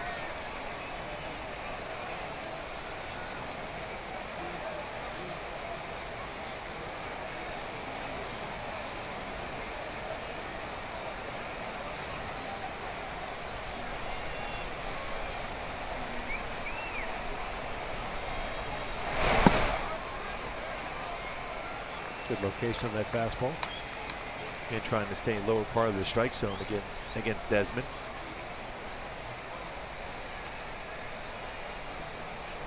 Quite a few opposite field hits for Desmond. 54 opposite field hits for Desmond this season.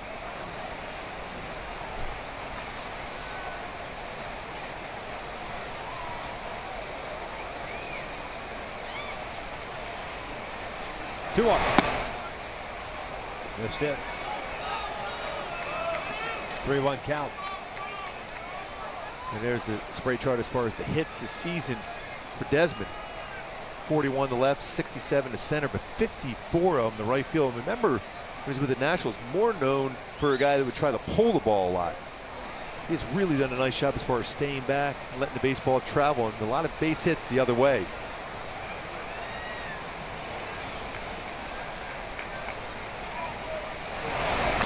He pulls the trigger, fouls it. In and out of the glove of Bandy. Full count.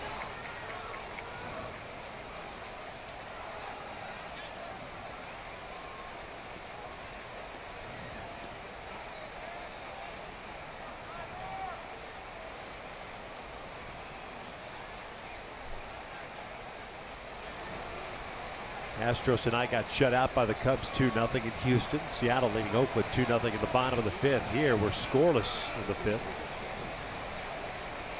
See if DeShields is on the move. We'll check in on it.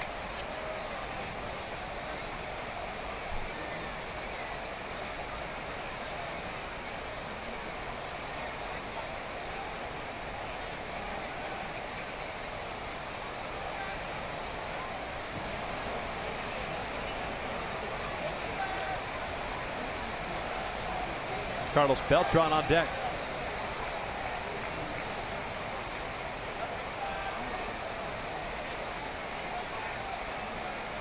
DeShields doesn't go. 3-2. Got him looking. Down goes Desmond. And no doubt, perfect spot again. Lower part of the strike zone. That good arm side fastball from Skaggs freezes Desmond. Perfect location. 93. Job by Jeff Bandy setting him up there to make sure he kept that low target, and Skaggs hits it.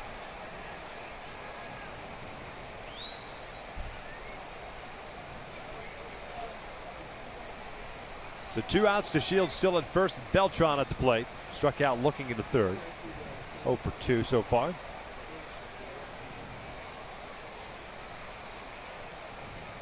DeShields on the move. The pitch, a strike to throw down to second. Short hops. Pennington can't come up with it cleanly. DeShields picks up his 7th stolen base.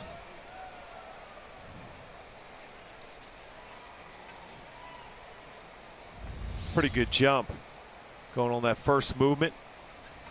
Quick transfer and throw. You see already sliding in there would have been a very difficult play as Pennington tried to scoop and tag all at the same time.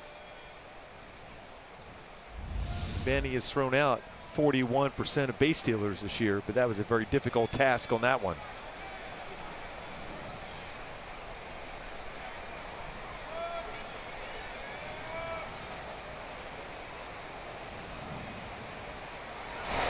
There's a chopper toward third. Escobar's got it. Goes across the diamond. And Skaggs out of here in the fifth. We'll head to the bottom of the inning. Still with no score.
Simmons and Bandy coming up against Yu Darvish.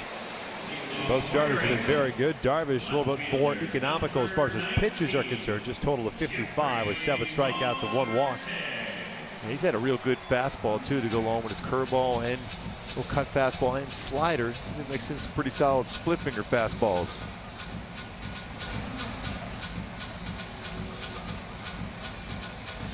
As we teased in the top of the 5th inning, Jeffrey Marte to lead things off here at the bottom of the 5th. Another way to work that one in. 0 for 1. He grounded out. His first time up.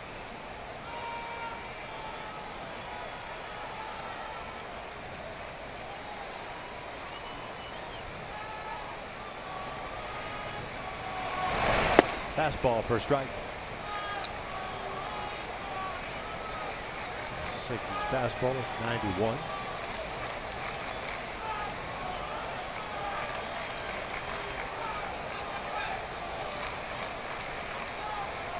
Big crowd in the opening game of this 3-game set. Beginning of a long homestand. Breaking pitch, and that's pulled to left. A base hit. So you knew Marte was going to get a base hit. Bottom of the 5th. Yeah. He was setting up the drama.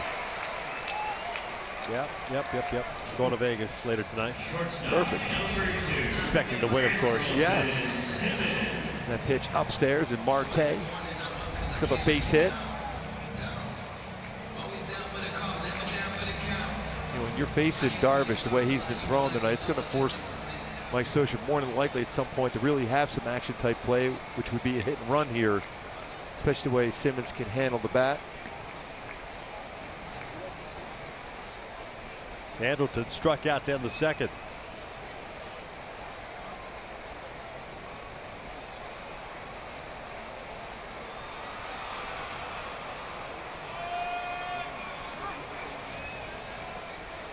Time is called a balloon or a beach ball out on the warning track and left. And my Hyundai key for this game. Talk about him for the weekend. Look for some early run support, not so far against Darvish, but an opportunity here with a leadoff single from Marte, and Simmons, the way he handles the bat, could be an action type play coming up. Marte on the move, a little bouncing of Beltre at third base. They get the out at first. 1 down, the man in scoring position. And he was trying to hit that ball to the right side of the infield, but that fastball had some movement and downward movement. At that point, Simmons is trying to put the ball on the ground. Beltre was able to field that one.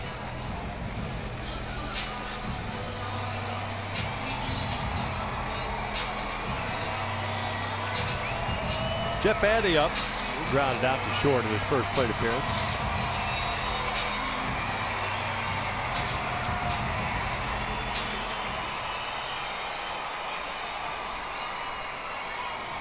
Halos tonight 0 for 4 with men in scoring position.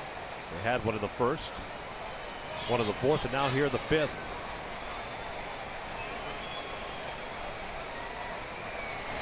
Breaking Paul upstairs.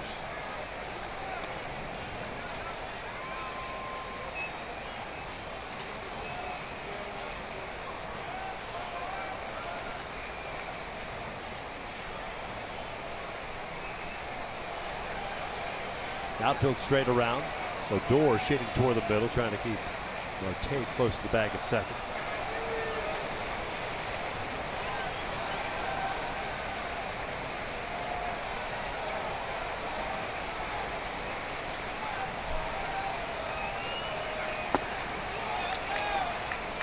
Two balls, no strikes.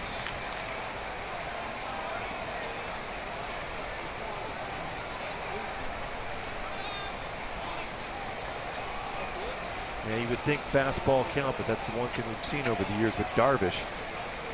Doesn't necessarily mean you're going to get a fastball here.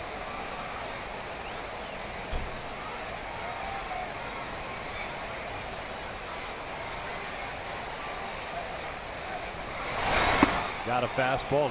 Jet let it fly. 2-1. And a good zone too, generally, but of what we've seen from Bandy, though, he's very quick on the pitch in the lower part of the strike zone. A tougher time, especially at 94 upstairs, up part of the strike zone with a fastball against him.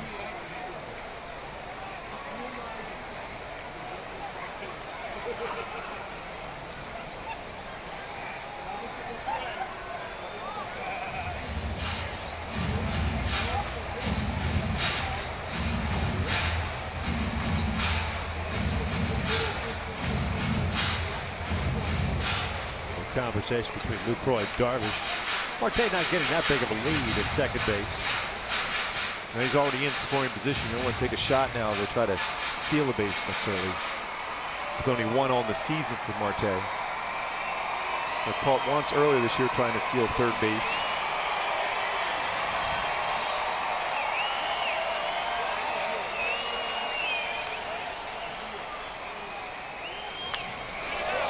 See, that's his zone. He was on that fastball 94.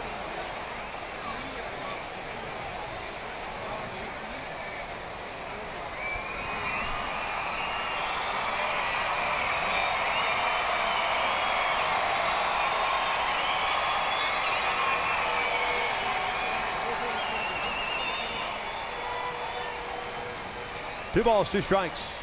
Marte with the leadoff single with the second on the ground out by Simmons. Jet goes down swinging on the breaking ball. Jet's not moving. Does he foul tip it? No, Jerry Meal says he did not foul tip it. So Meals is saying it's a strikeout, clean strikeout. Here comes Mike Scioscia. See if he's able to make contact with this one. I can't tell. I mean, there wasn't a big redirect there.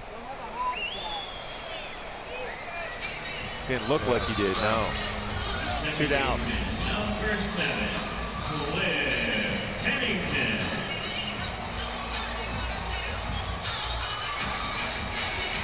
Eight strikeouts now for Darvish, and it's Cliff Pennington up. Get the Angels on the board. Pennington struck out looking in the third. 1 for 7 in his career against Darvish now.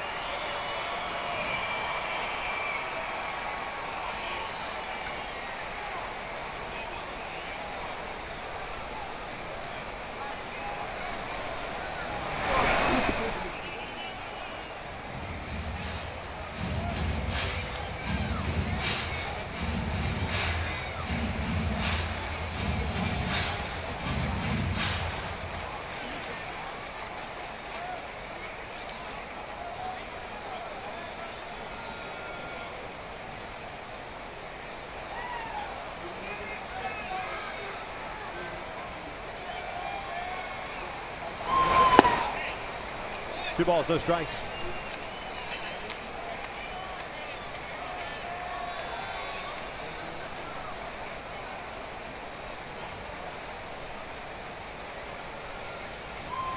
Andrews shading right up the middle against Pennington.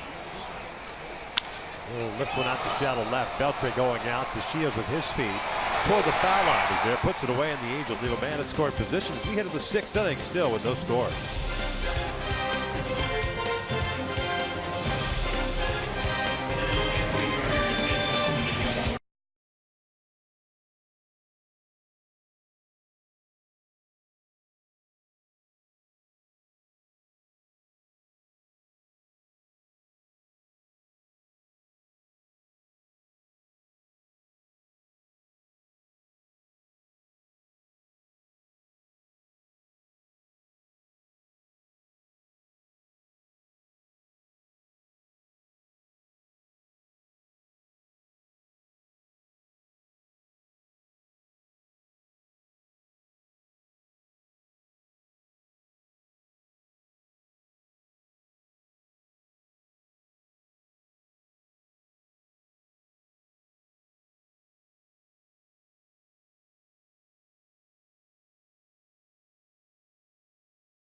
Coverage of baseball. Mark Teixeira sent a text message with the bases loaded. A grand slam, 11th of his career, 406th career home run for Mark Teixeira. The Yankees lead the Rays 7-4 in the ninth. There's currently in a rain delay. That's at least the second delay they've had in that game as far as dealing with the weather in New York. No problem with the weather here in Southern California as we start the sixth inning, still with no score. Texas will send up 4, 5, and 6 against Tyler Skaggs. 8 strikeouts, 4 walks, and 2 hits allowed. Beltre 1 for 2 with a single and a ground out. Take downstairs.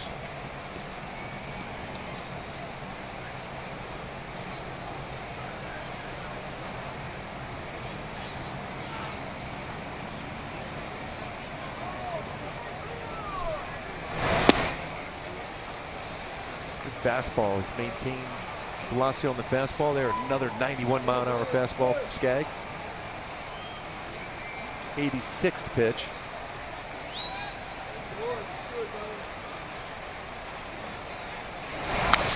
Left it out to shallow right. Pennington has to go out. Cole has to race it. He's there. 1 down.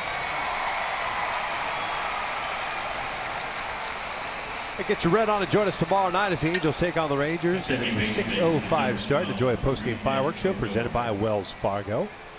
Go to angels.com/promotions to get your tickets.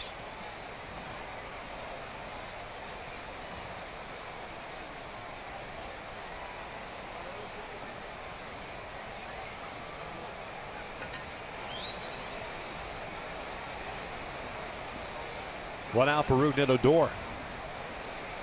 0 for 1 with a walk. Stranded at third base in the 4th inning. It's 3 straight fastballs at 91. 2 to Beltre, 1 there to Odor. Maintaining that velocity on the fastball. Very important to see from Skaggs.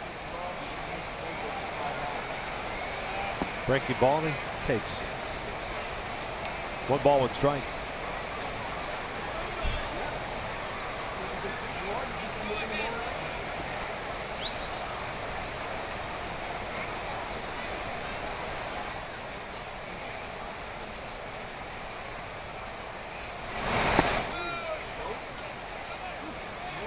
Two and 1. It's back-to-back breaking balls. One in the lower part of the strike zone, that one at the upper part of the strike zone. Neither one were called a strike, but both of them could have been easily called strikes.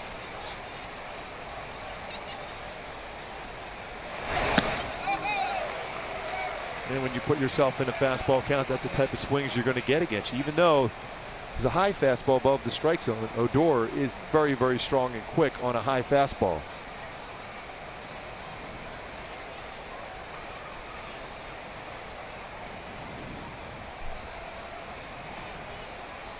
Two. That is a line foul as the barrel ends up about 3/4 of the way up first base. It's a clean break, that's for sure.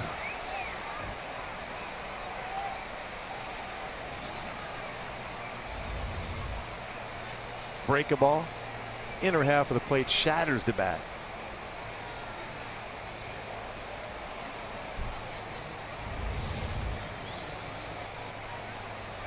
Pretty good indication how strong he is. The ball went pretty far foul too.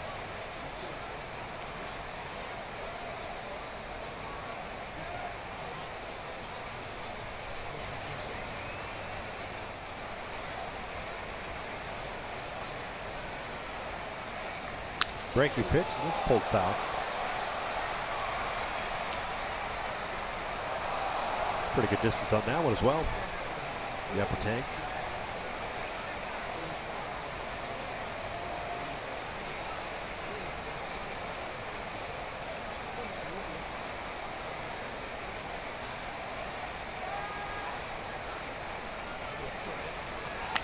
Popped up left side. Escobar playing in the shift, has to come in. 2 down. Yeah, just want to wish to one of our members of our Angel family had successful surgery today. Wishing a speedy recovery to Clancy Holligan. Hope everything went well. Wishing you the very best and a speedy recovery. from all of us in the Angel family.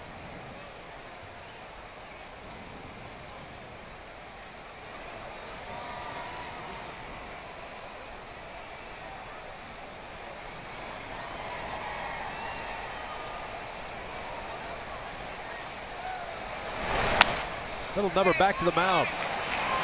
McCoy is the third out of 1, 2, 3, 6th inning for Tyler Skaggs. We'll head to the bottom of the 6th. The Angels trying to solve Yu Darvish, the scoreless tie.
Right? Yes. Happy fans right there. Yeah. Awesome. Plenty of sugar on a Friday night. Yes. Get you through this one. And what a pitching matchup we've been treated to so far. Between Yu Darvish and Tyler Skaggs. Tyler may be done. Yeah, I think that for pitch 6. count, yes. But very, very good effort once again. That's 3 straight very good games for Skaggs. 95, yeah, more than likely that would be it. But 8 punch-outs against a very good lineup. Just 2 hits allowed.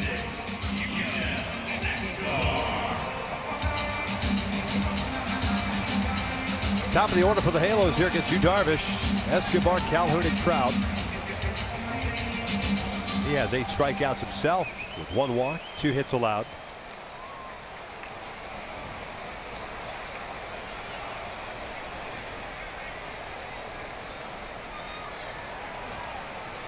Escobar with a walk and a strikeout. He's 0 for 1.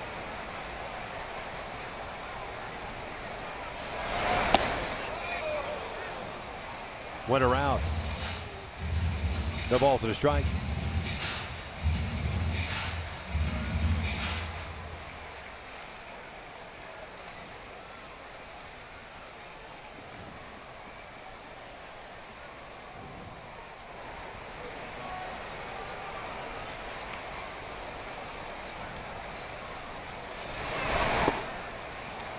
It's that sharp slider just a little bit out of the strike zone.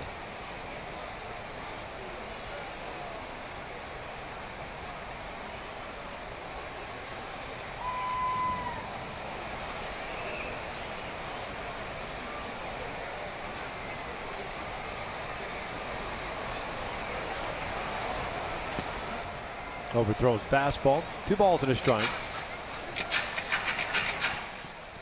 Done that a couple of times tonight, but it hasn't hurt him. Just overthrowing that fastball a little bit. Halos have had just a total of 4 base runners reach against Darvish.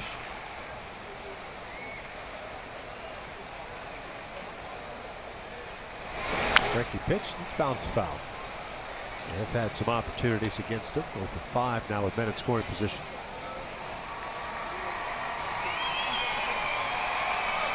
But the good ones figure out how to make that extra good pitch in those spots. As a hitter, you're just trying to use the middle of the field at that point. You cannot try to hold Darvish, especially when there's been runners in scoring position. That's when he kicks up that game even more so.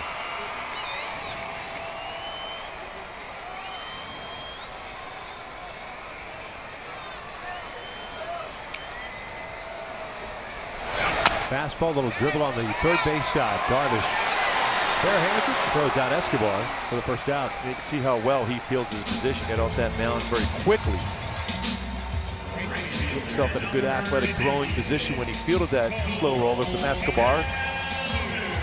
So he lands a pretty good fielding position, stays low, and then a good firm throw over to first base to get Escobar by a stride. I like that quick decision too, because it looked like he was ready to glove it and transfer, but saw the ball check up a little bit. Said, I got a barehand this, and it's going to be a quick play. It was all about getting himself in that, like I mentioned, that athletic position, staying low with the baseball, and then that quick throw over to first base. Right now, if you're Cole, you have to field that ground ball, get a fastball here, and do some damage. Go 1 for 2.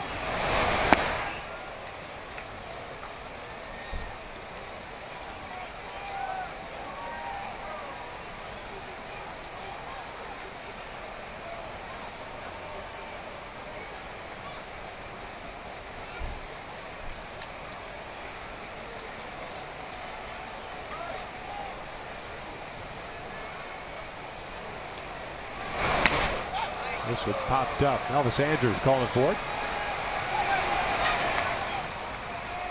2 down. Been that kind of night tonight. That's good of stuff that Darvish has featured. Kept the Angels hitters off balance, regardless whether you're right-handed or left-handed. Look at the total of 4 hits combined by both teams, and both teams have been swinging the bats well.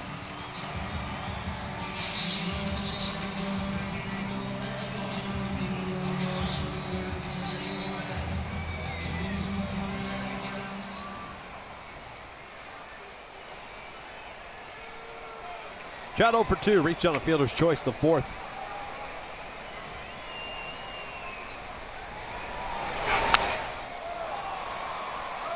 And he was guessing first pitch fastball, got it. It's a little bit late at 96 though. Still good life on the fastball from Darvish.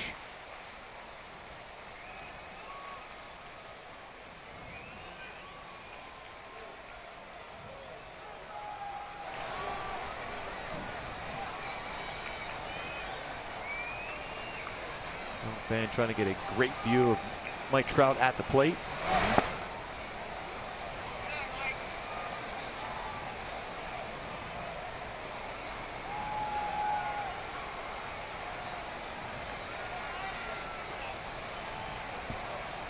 And look for something special for Trout to do, which we see often with him at the plate.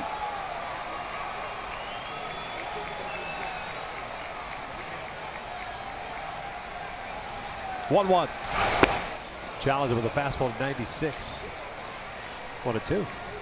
Remember, struck him out with a fastball first at bat looking.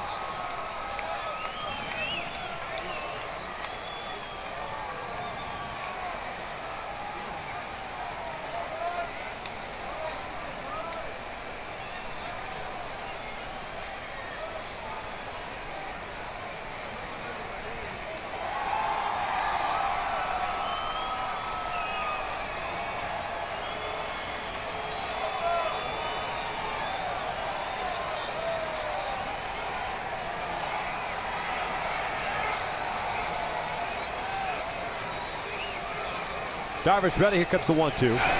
Fastball got him looking. That pitch was off the plate. Jerry Meals rings it up. Halos out in order. We head to the 7th. Still with no score.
Tyler Skaggs on his game tonight. Fastball by Lucroy, a good fastball hit, and then a solid changeup in the dirt. Desmond swinging, Beltran curveball paints the outside corners, all three different pitches, then finishes up with some cheese inside. Against Carlos Gomez to get a swing and miss. 8 punch-outs in the game for Tyler Skaggs. 6 shutout innings. Dominant performance by Skaggs. 8 strikeouts, 4 walks, 2 hits allowed as Mike Moore takes over here in the 7th inning of a scoreless game. It's our in and out, who's in, who's out. Moore pitching in his 52nd ball game, 2-2 mark and a 4.50 ERA. He's got the bottom third of the order coming up for Texas. Moreland, Gomez, and Andrews.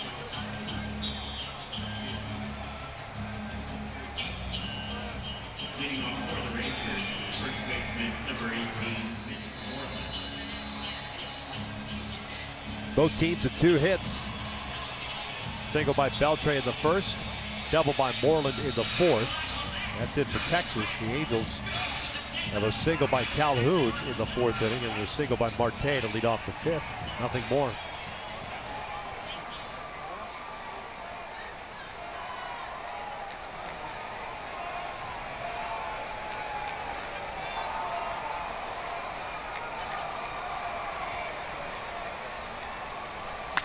Moreland shoots one out to left field. Marte has to go back on it. Bad route. It's over his head. Completely misplayed by Jeffrey Marte. And Moreland in at second with a leadoff double. It's his second double tonight. Back-to-back doubles for Moreland going the other way. And Marte, we mentioned earlier, not a lot of experience out in left field. Initially goes in on the baseball, then goes back and then gets turned around off the bat. Very difficult play off the left-handed swing, but if you get back to that angle right away, should be a play that Marte will be able to run down. Yeah. But that lack of experience in trying to read that off the left-handed bat cost Marte.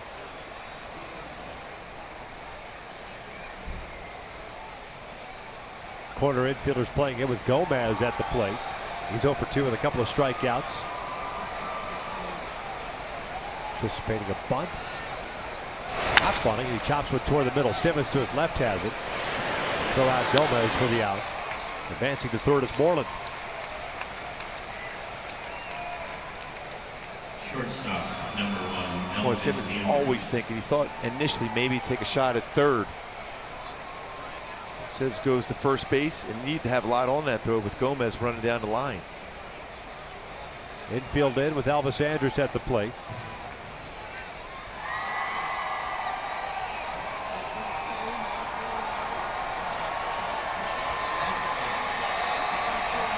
Andrus 0 for 1. He popped out in the second, walked. His last plate appearance, that was the 5th.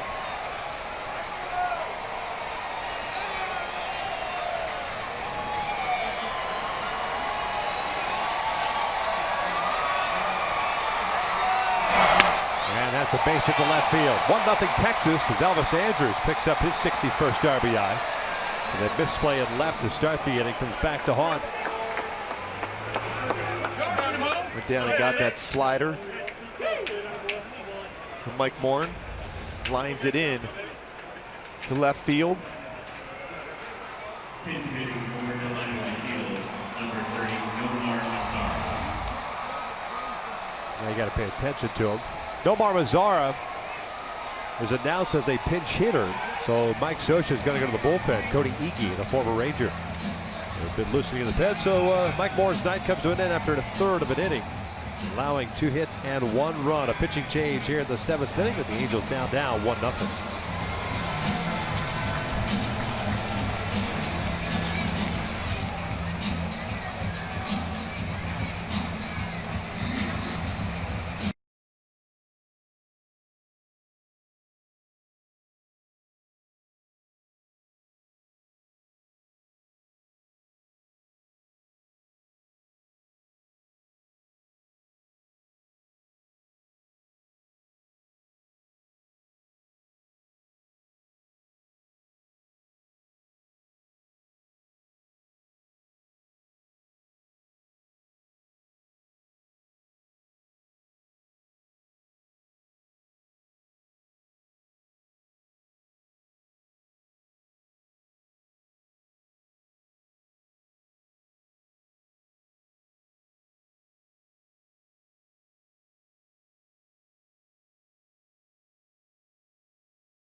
across on the Elvis Andrus base hit. It's 1-0 Texas. And with Nomar Mazara announced the pinch hitter for Delino DeShields, Mike Scioscia brings on Cody Ege. This will be his 9th game, just 2 1/3 innings with the Angels. This will be his 4th game with the Halos, but originally a Rangers draft pick, 15th round selection out of the University of Louisville back in 2013. And Ege fastball is going to be 86 to 90 range, slider, changeup. Andrews over at first base. Mazara, the batter, 272 average, 17 home runs, 57 runs batted in. As a pinch hitter, he's 1 for 6 this year.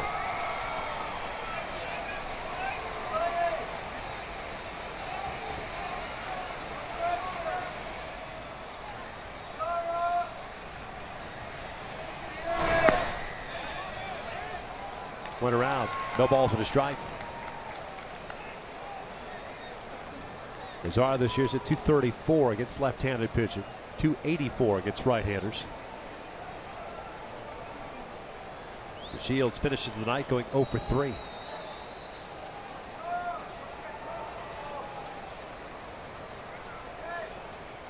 Slider, 1 ball with strike. So he's put together a really solid rookie campaign.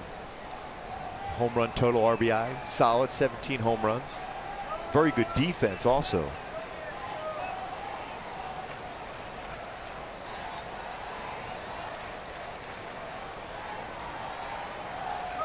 Ege claimed on waivers from the Marlins on August the 12th. Went to Florida last year as part of the Sam Dyson trade. There's Ege and Tomas Talis. They'll go over to the Fish for Dyson, who's now closing games for Texas.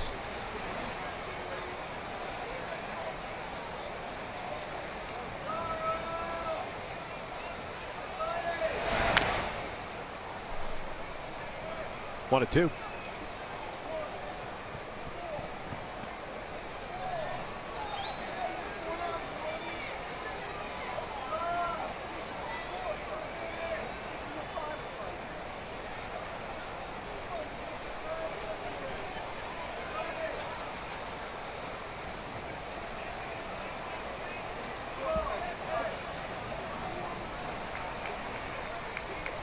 Ege's ready.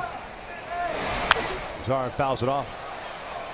It's a little bit too much to the strike zone there. Try to break that slider a little bit off the outside part of the plate.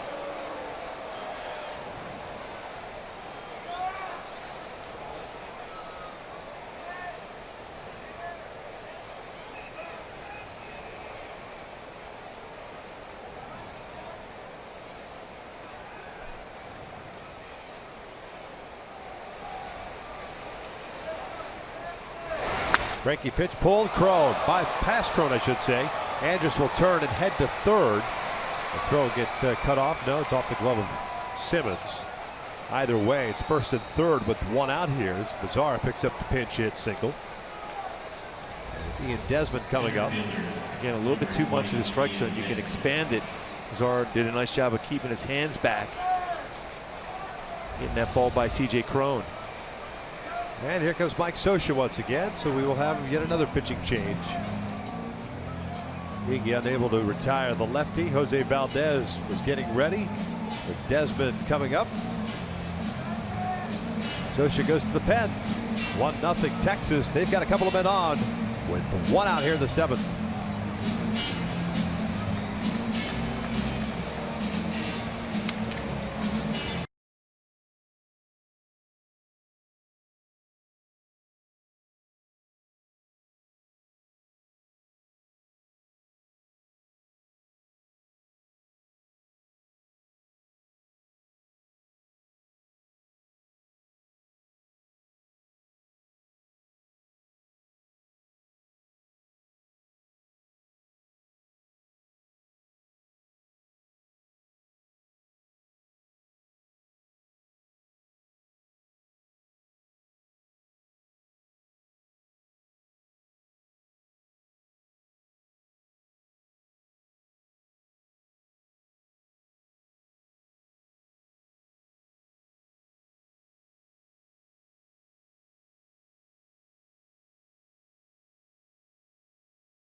threatening once again with runners at first and third and one out. And Jose Valdez takes over on the mound for the Halos. He will do so with Andrews at third base and Mazzara at first. 15th game for Jose. 1-1 mark at 2.51 ERA. Picked up first career win Monday's Labor Day game. He's going to face Ian Desmond, the center fielder. Desmond with a walk and a couple of strikeouts. He's 0 for 2.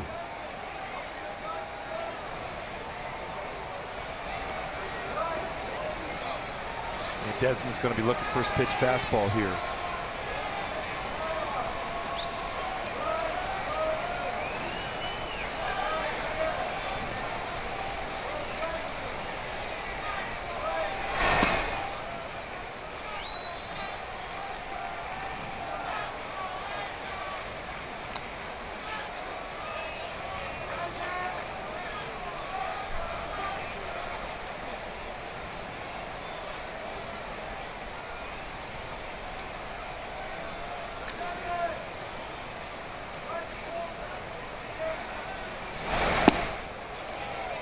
Good off speed. 1 ball, 1 strike.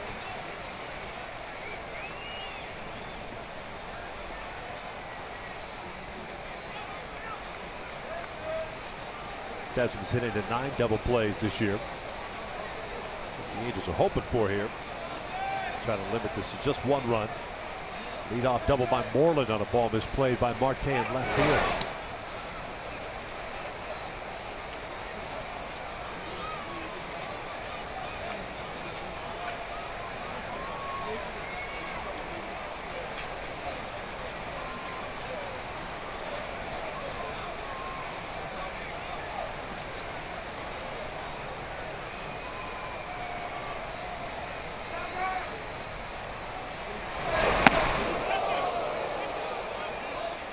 That fastball way up and in at 96 after a couple breakables.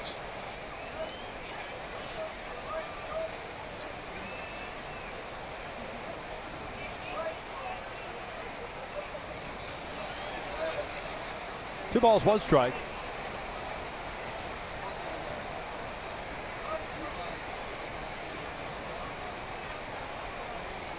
Ground ball towards short, should be 2. Simmons to Pennington on the first. There it is. Double play. The 10th one hit into by Desmond.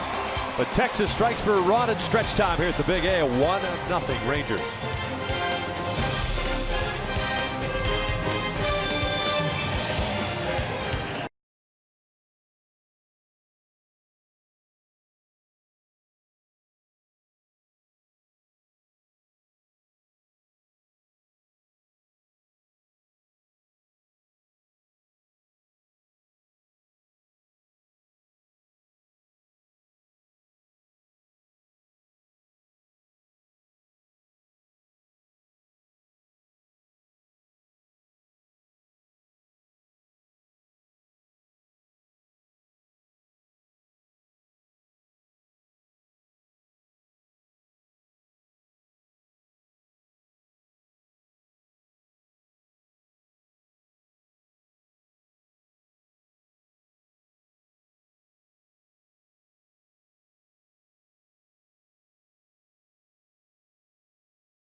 With 9 strikeouts, and now he's got himself a 1-0 lead as we start the bottom of the 7th. The Angels to set up Pujols, Crone, and Marte, trying to solve them here on Star Wars night. But the force has been behind Darvish. What an outing! Great stuff tonight. After a season low 4 innings in his last start against the Houston Astros, he's come back out here like gangbusters. Yeah, we mentioned his numbers in the opening today as far as win-loss record, 7-2 against the Halos, but an ERA rated 4, but he has been very, very good spotting his pitch as well. His fastball has been excellent too. 95, 96, even 97, and has thrown a lot more of them.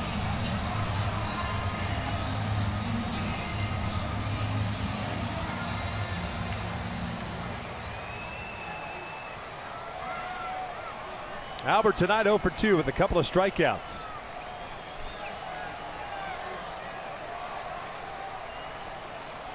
Nomar Mazara, who pinch hit in the top of the inning, stays in the game. He's in right. Carlos Gomez shifts from right to left.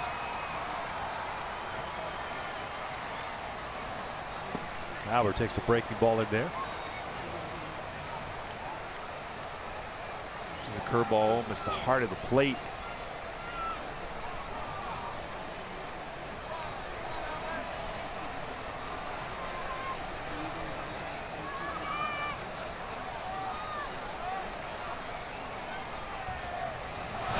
Fastball low. Evens up the count. Albert a home run shy of 30 on the season. 589. He's also one double away from 600 in his career. Barry Bonds is 15th all time with 601.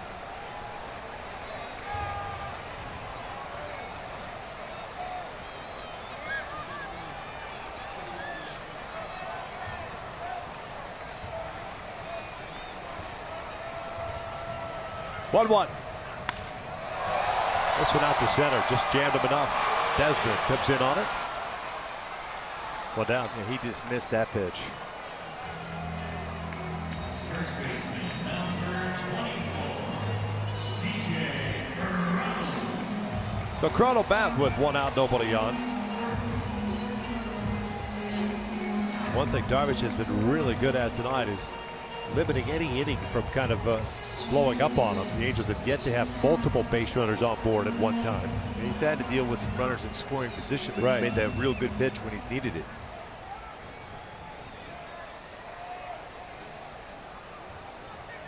He's had 80 pitches now, the most he's thrown in any one inning, 16. Breaking ball hits Cron, and he will take his base.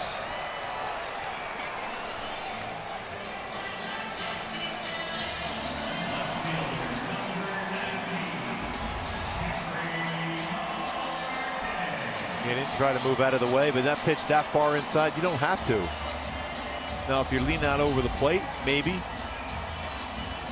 If you're going to get hit by a pitch, that is probably the one you'd be hit by. Amen, brother. Yes.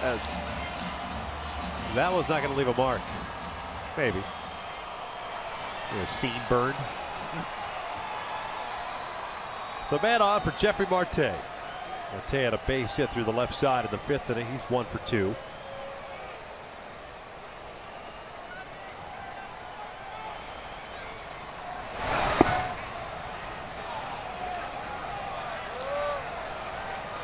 He's got good life on that fastball when it's in the lower part of the strike zone. That went at 95.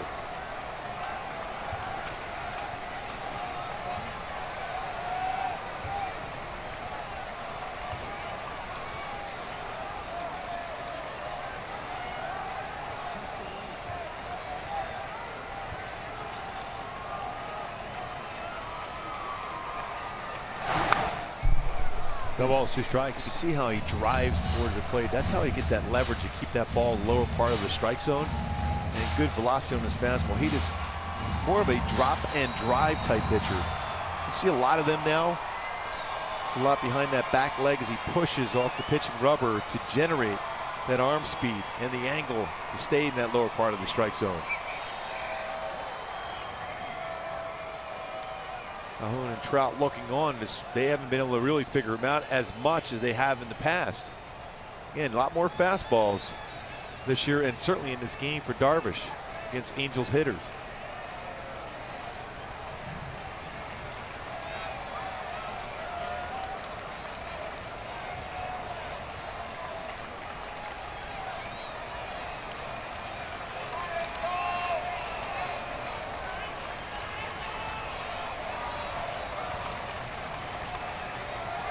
0-2, a little chopper foul, defensive swing.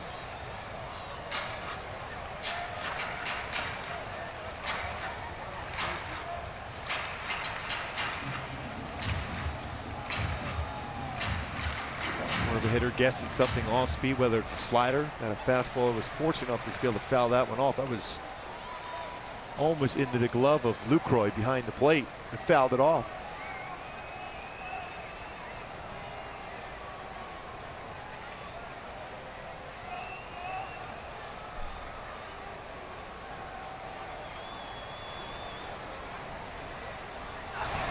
Check swing did not go.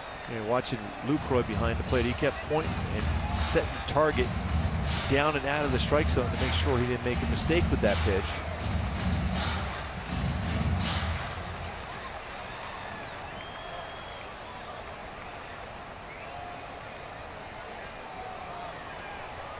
It's pretty good leadership skill for Lucroy to be able to come across to a new team like this. He's been here for a while now, to be able to give that sign to Darvish to make sure he didn't miss out over the plate. Impressive.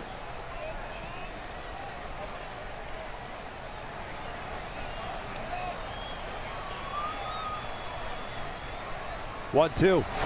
Marte breaks his bat, rolls one to third. That's a fair ball. The throw goes to second. Did Odor stay on the bag? Apparently he did, according to the second base umpire, Mike Sosa. Ron Copa. Definitely take a look at that one.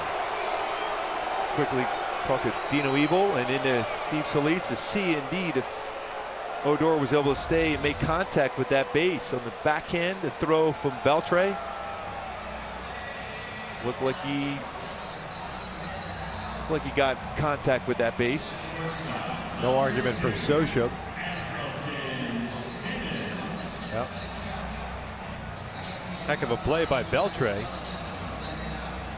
And Odor on that one. So Simmons will bat with a man on.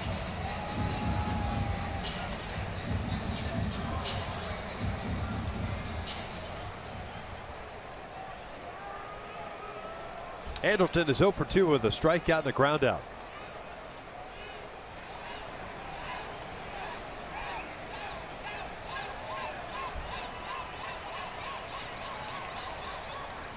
Pulls this one down the line, foul.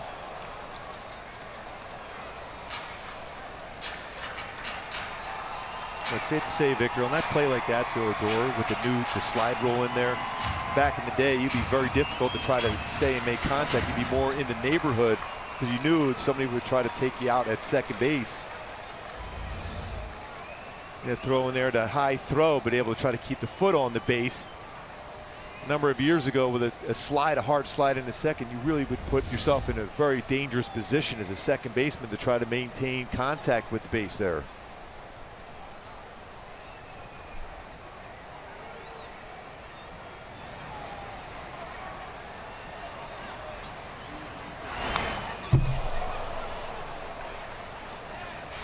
No balls, 2 strikes.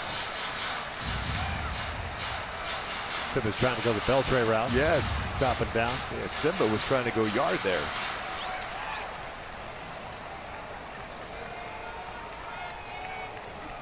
Just in case. Hard pressed to take Darvish out of this game the way he's been throwing the ball. At 2 outs especially.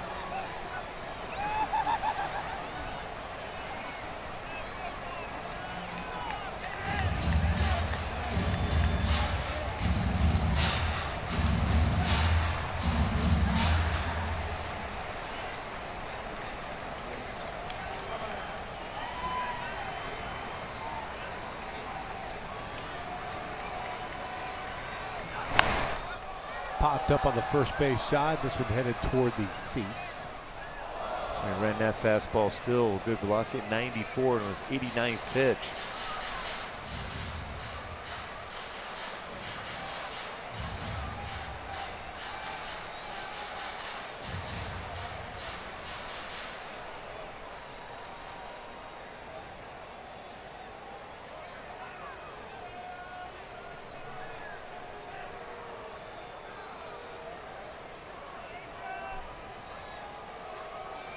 One nothing Texas here at the bottom of the 7th.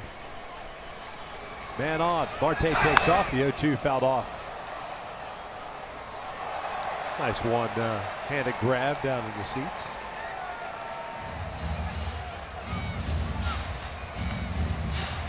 Oh, with the old school Sox hat on. Like it.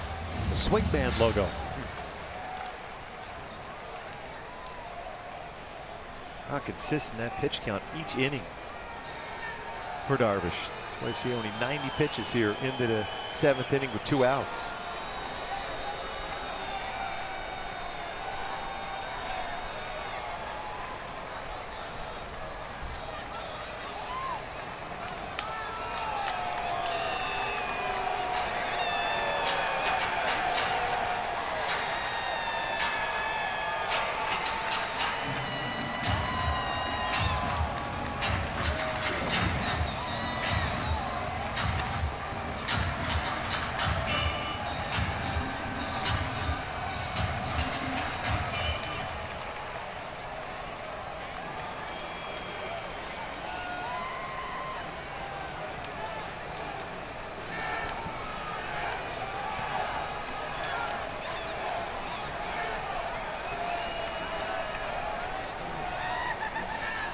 Oh, 2.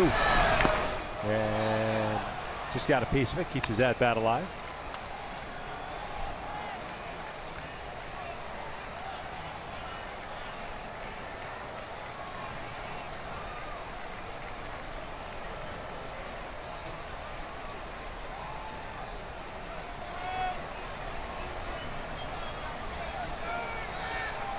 Marte was not on the move that last pitch. One of those times you might think about it. You got to anticipate something in the dirt here. Again on the move. That's in the dirt. So Marte gets in a scoring position. Simmons lays off. Second stolen base of the season for Marte. And now another conversation between Lucroy and Darvish.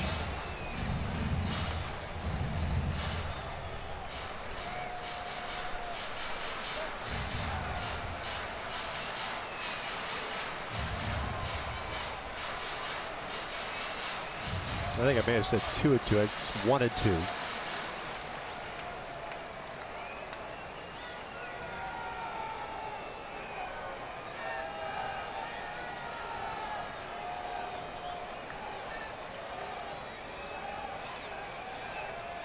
Texas scoring in the top of the inning.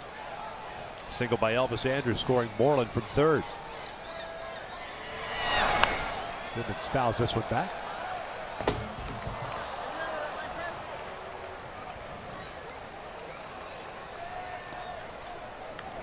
Still a 1-ball, 2-strike count. 7 pitches so far thrown to Anderson Simmons by Darvish.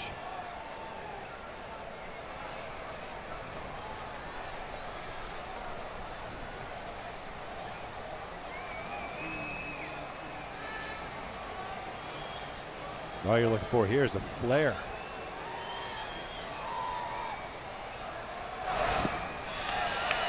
That'll leave it up to count of 2 balls, 2 strikes. Seems to be the pattern. Will throw a breaker ball down and away, fastball up and in, fastball up and in. Good chance to be able to get that little flare into the outfield.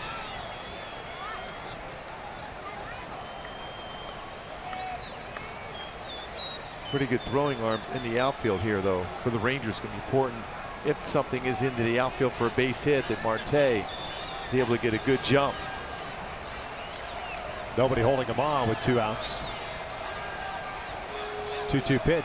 Simmons shoots one out to the alley in right center field. That's going to go to the wall. Marte will score. Andrelton's on his way to second. He's thinking about going to third. Odor with a good arm. The throw is off target. And we're tied at 1 as Simmons brings home Marte with his 21st double of the season. What an at-bat by Simba. Fought off some very tough pitches. Finally got something out over the plate, 95-mile-an-hour fastball, and lines it to right center field. Picking up his 2nd triple of the season. Ties the game up at 1. What an at-bat and what a swing from Simmons. 9-pitch at-bat, and I said double. It's a triple, of course, for Simmons, and that's going to be it for Darvish. Could not finish off the 7th inning. He'll depart with a man at third, and now a 1-1 tie here in the 7th inning.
RBI triple on a 9-pitch at bat against Yu Darvish. The last batter that Darvish faces tonight. He departs after 6 2/3, 3 hits, 9 strikeouts, and 1 walk. And Doug Brocail talking things over with the ace of that staff. At 95 pitches, 6 2/3, just 3 hits, but the third one a big one. Simmons shot it to the alley in right center field. Matt Bush takes over on the mound here. Fireballing right-hander, pitching in his 49th game, 6-2 marking a 3.04 ERA. Facing Jet Bandy. Breaking balls upstairs. Bandy 0 for 2 with a ground out and a strikeout.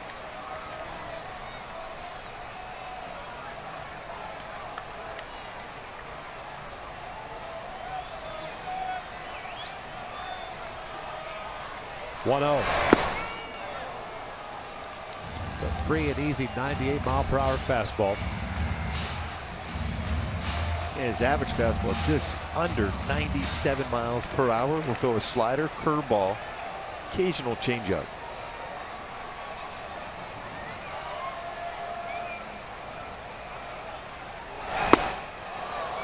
Right after him.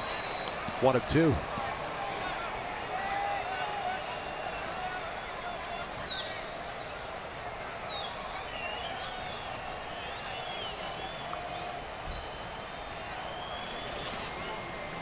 J.C. Ramirez getting ready.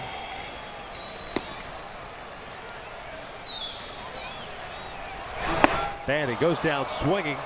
Bush comes in, gets the third out, but the Angels do tie it up on the triple by Andrelton Simmons. We'll head to the 8th in a 1-1 game.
Thanks to Simba's triple. Tied at 1. J.C. Ramirez is the new pitcher for the Halos. I'm Patrick O'Neill. Hope you stick around after this game for Angels Live, brought to you by your SoCal Mazda dealers. A nice pitching duel we had here today. We'll weigh the risk versus reward for taking out Tyler Skaggs after 6 innings. Hope to hear from him and Mike Scioscia. And also the very best of Star Wars night.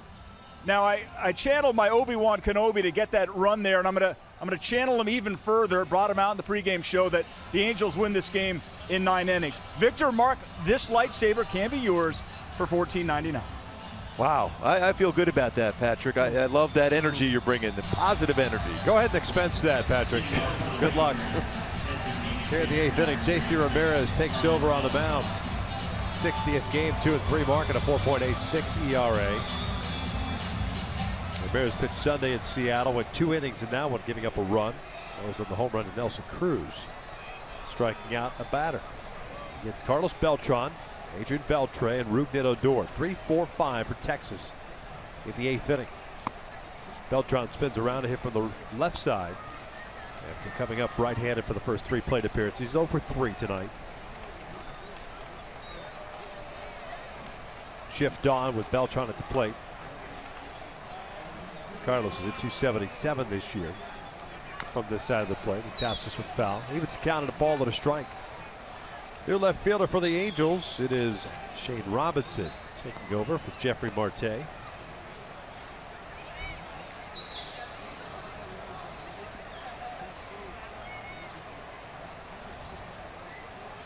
Marte finishes the night going 1 for 3, but scored that tying run. 1-1. Chopper. This one over to Crone. 1 down. MLB.TV Premium, the #1 live streaming sports service, delivers everything you've come to expect and more. Watch every out-of-market game live in HD on over 400 supported devices. Includes a free subscription to @Bat Premium, the #1 app for live baseball. Blackout and other restrictions apply. Visit MLB.TV for details. 1 out, nobody on, and Adrian Beltre at the plate. 1 for 3 tonight. A single back in the first inning. That fastball almost got him in the elbow. That'll get your attention at 98. This next swing will be from his knee. He's going to back leg something here.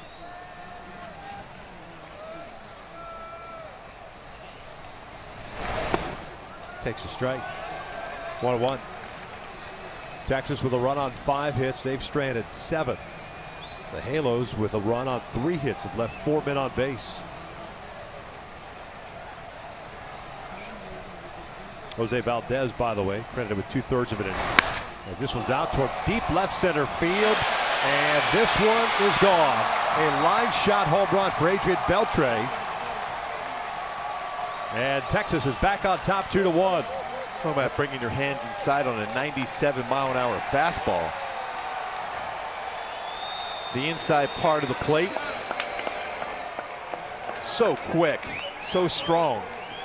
Beltre, 27th home run. He's got that foot down. He was looking on the inner half of the plate. He got that fastball inside, and he lines that one out. That's his 38th career home run against the Angels, including now 144 RBI. Well, told you, wake up the beast. You throw one up and in to Adrian. He's going to try to backleg it. He certainly did that. Sad fastball, got it.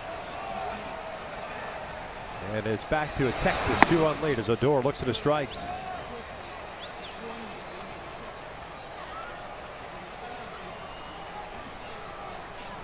Odor 0 for 2 with a fly ball to right, a walk, and a pop-up.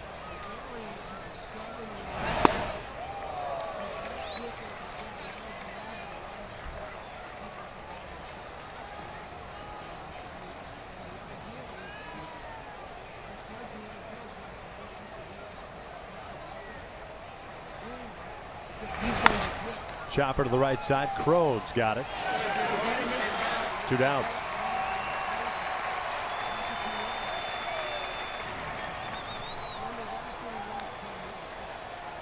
Look at the all-time list as far as most career home runs by a third baseman. Mike Schmidt at the top. Eddie Matthews with 512. Chipper Jones 468. Adrian Beltre with 440 on his way to the Hall of Fame.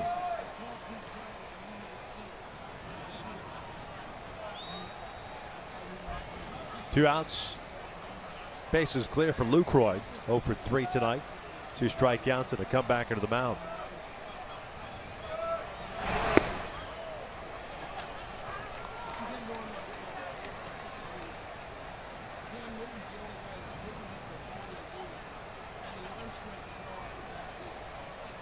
We head to the bottom of the 8th inning. The Angels have 9, 1 and 2 due up. Pennington, Escobar, and Calhoun. This was back up the middle, and Simmons not going to get there. So Lucroy picks up a single. Comes with 2 outs here in the 8th.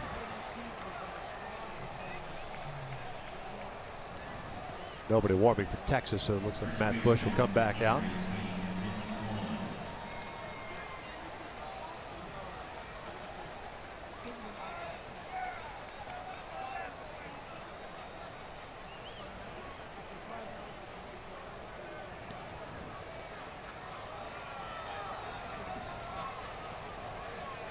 Orioles had a big game, a walk and 2 doubles, scored a run. Now with 21 doubles on the season to go along with his 22 home runs.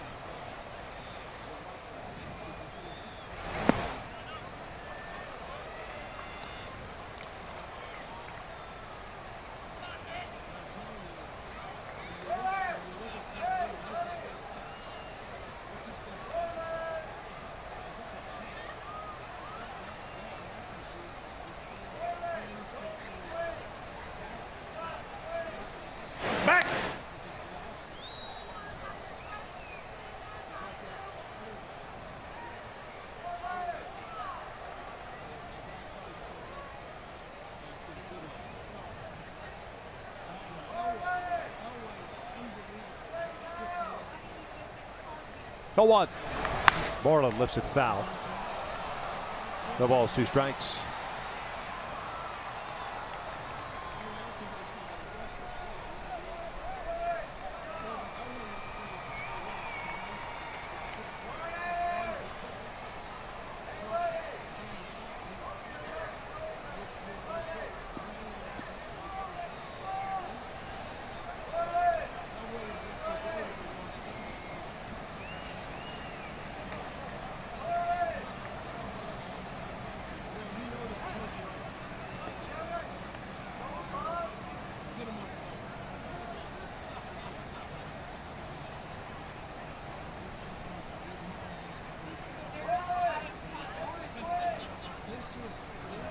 Oh, 2 down.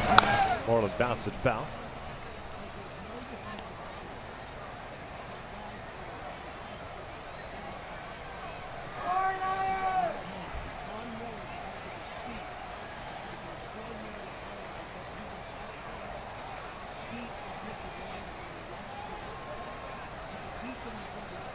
Adrian Beltre with a 1-out home run over the wall in left center.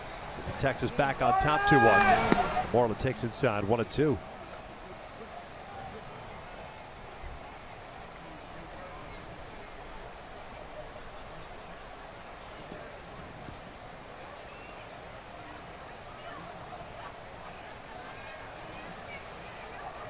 '27th home run, 93rd run batted in for the future Hall of Famer. Jonathan Lucroy with no stolen bases this year. Angels being cautious with him at first.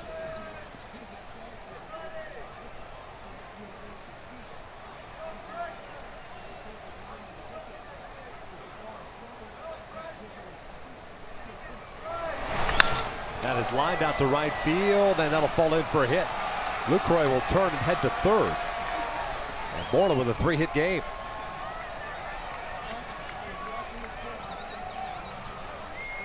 He stayed back very well on all the pitches today.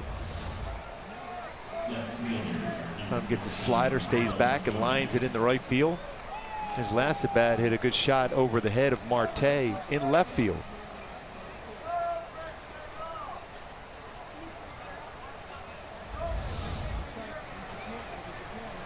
Two outs, 2 on, and Carlos Gomez up.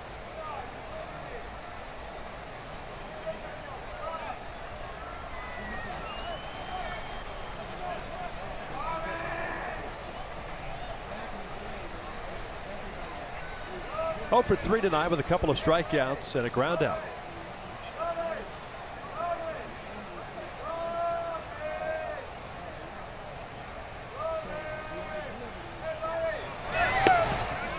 Takes a strike.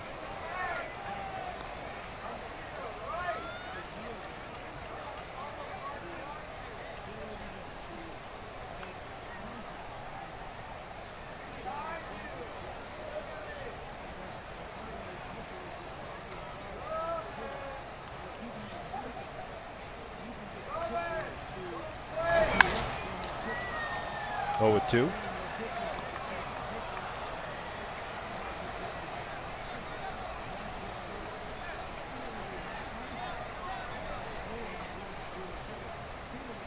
Good opportunity to expand the strike zone, but you also have to be concerned with the man on third if you throw that breaking ball too far in the dirt.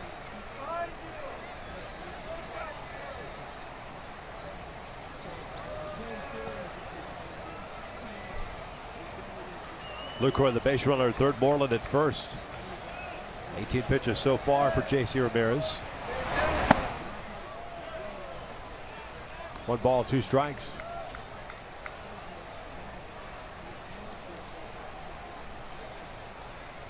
It's become incredibly hazy here at the ballpark all of a sudden. The old Marine lair is back. Ellis fouls this one back off of Bandy.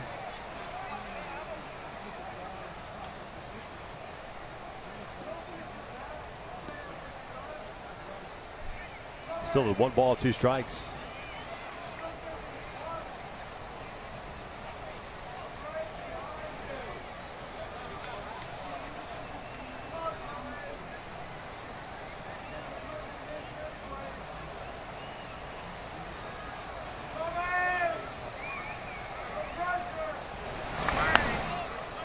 Winds up.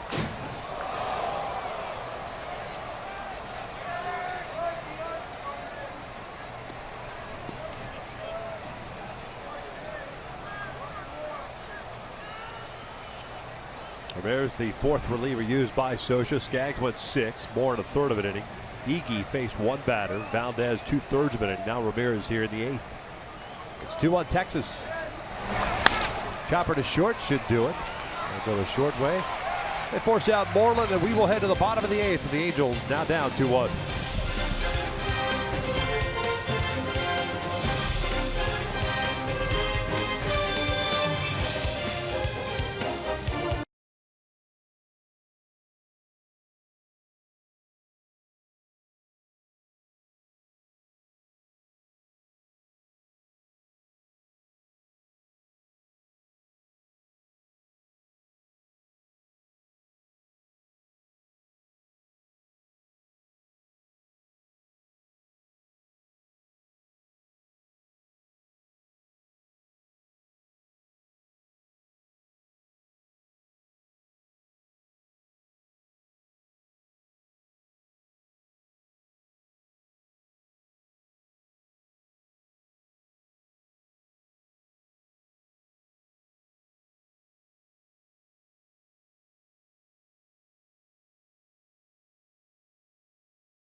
Courtesy of the Beltre home run off of J.C. Ramirez. Matt Bush is back out of the bump to face 9-1-2.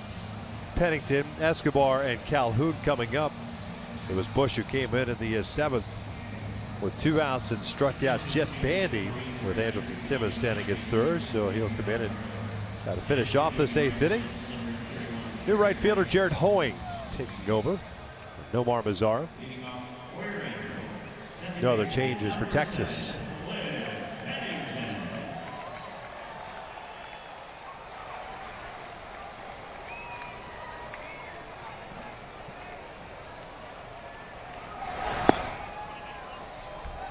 Cliff tonight 0 for 2 with a strikeout and a fly ball to left.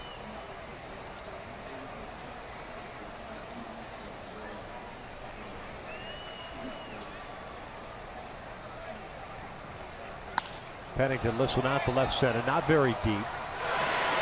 Desmond calls off Gomez, and there's out number 1. There is a new second baseman. Hanser Alberto takes over for Ruben Odor. And now there are no more additional changes.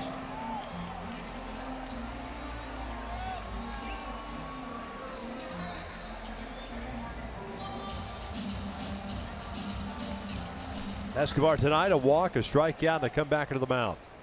0 for 2.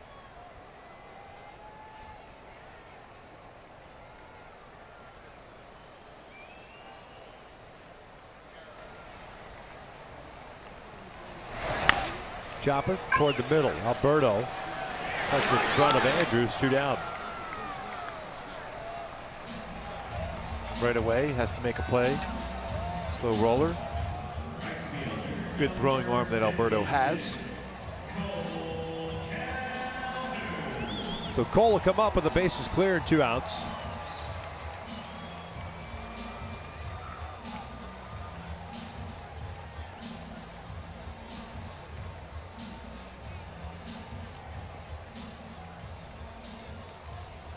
Cole 1 for 3, had a base hit back in the 4th.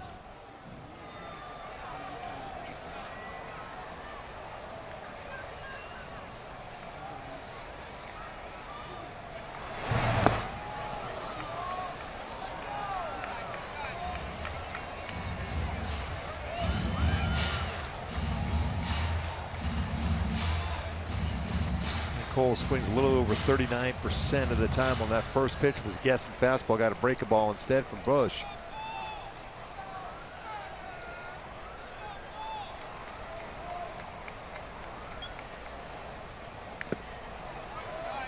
Breaking ball foul back, no balls, 2 strikes.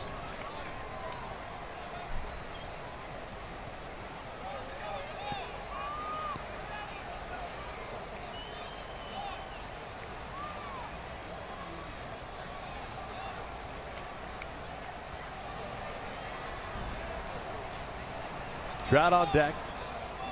Angels at worst will have Trout, Pujols, Crone in the 9th. 1-2.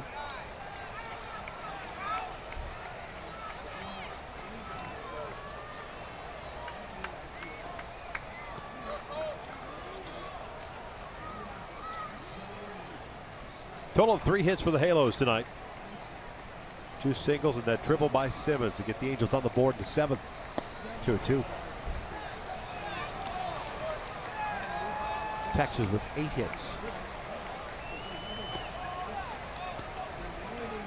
Cole would like to get another one of those fastballs in the inside part of the plate, see if he can hook it down that right field corner.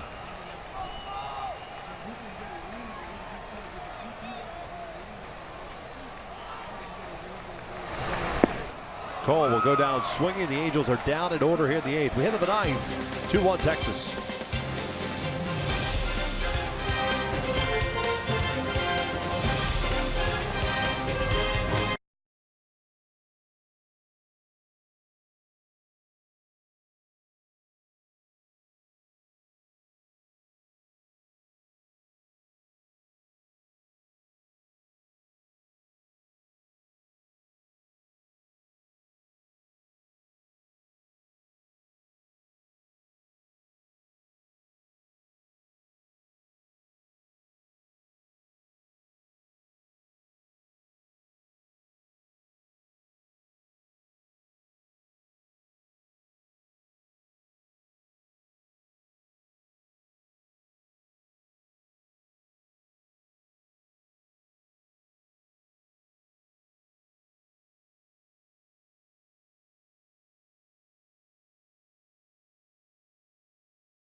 Dale Lascaro takes over on the mound.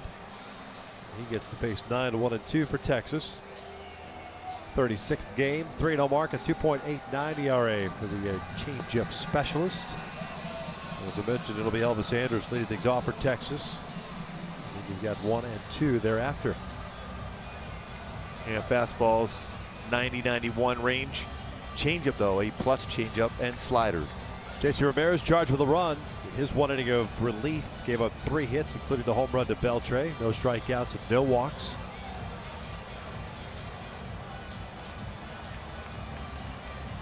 Garrett becomes the 5th reliever used by Scioscia. Texas with solo runs in the 7th and 8th. The Angels tied it in the 7th, only to see that brief tie dissipate into the 8th inning night. Hoying will be the second batter since he took over from Mazzara, and then Ian Desmond.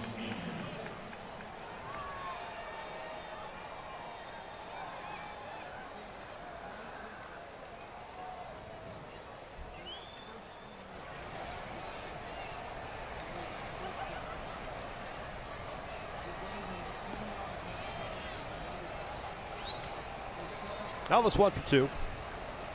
Single with an RBI in his last plate appearance. That was in the 7th. It gave Texas that 1-0 lead to start. A little rally, but finished with just getting out of it, just allowing 1 run. It's a changeup. Guerra, first pitch, gets Elvis out in front.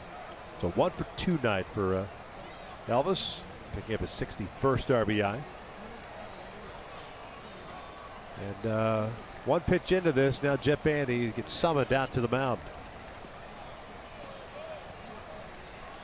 The two guys, when you look at this Ranger lineup that had the most success against the Angels in their career, Elvis Andrus, big base hit RBI, mentioned .310 batting average career-wise versus the Angels, and then Adrian Beltre, 38 career home runs versus the Angels.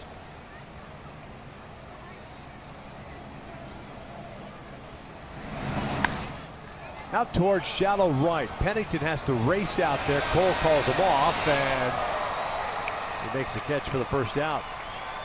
At least Cole thought he called him off.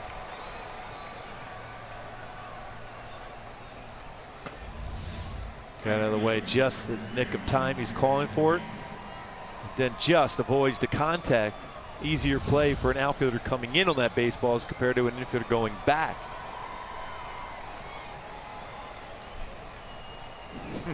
That's a reaction. He's like, I'm glad he didn't run into me. There's Jared Hoying, first plate appearance. Took over defensively for Nomar Mazara. 233 through 20 games. 5 runs batted in.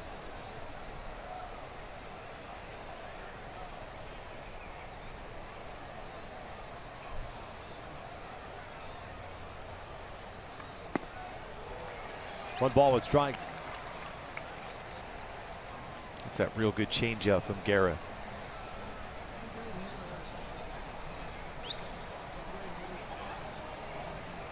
Hoying at AAA this year, 269 average, 16 home runs, 66 RBIs. 1-2. And he's got the open stance, the hands low.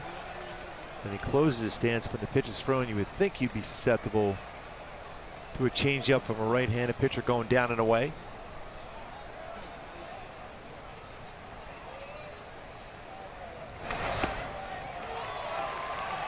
Two down.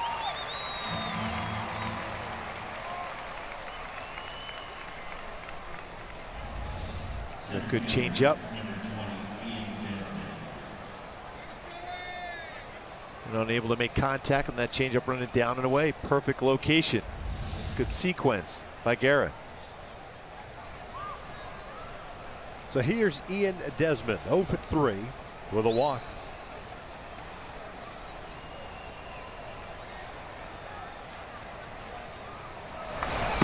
Off speed for a strike. Halos in the bottom of the ninth. We'll have Trout, Pujols, and Crone due up.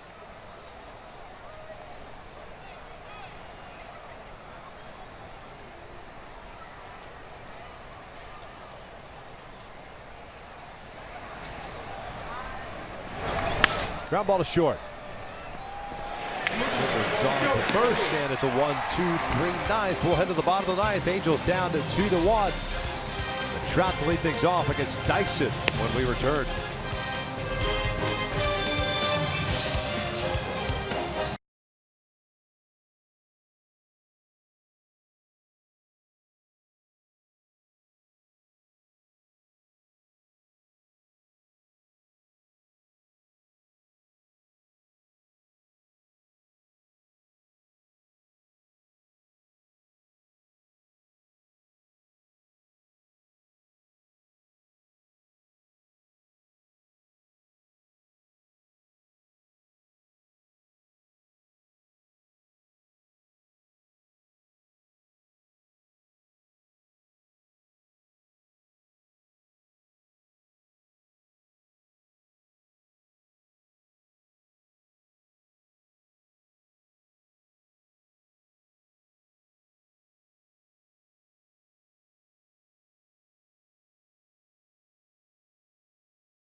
And Texas has brought in its closer to try to pick up game 1. Sam Dyson pitching in his 65th game. 1-2 record, a 2.64 ERA. Gibby with 32 saves on the season. Yeah, he's got a power sinker. He's around 92, 97. A lot of fastball, slider, changeup. The goal and the key against him is to try to elevate that fastball. He is a ground ball machine when you chase that sinker below the knees.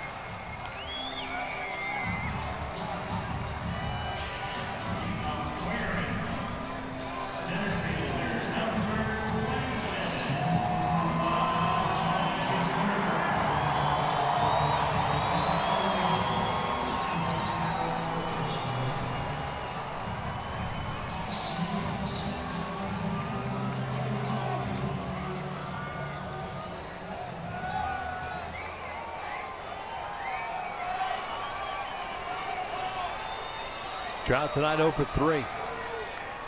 2 strikeouts and a fielder's choice. The first one's downstairs.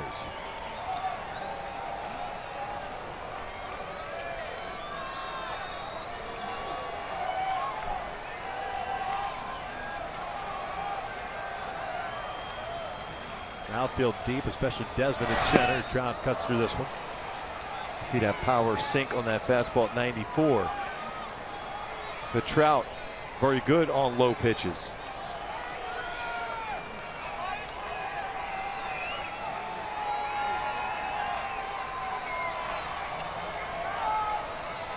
One. Bouncer back up the middle. Leadoff man is on board. Tying run at first, and Mike Trout, a winning run coming to the plate, and Albert Pujols.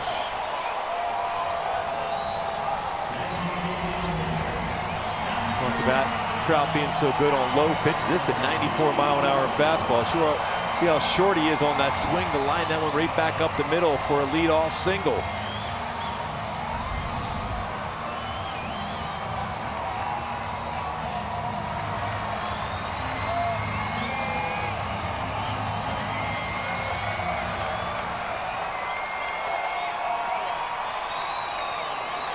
Albert tonight 0 for 3. 2 strikeouts and a fly ball to center.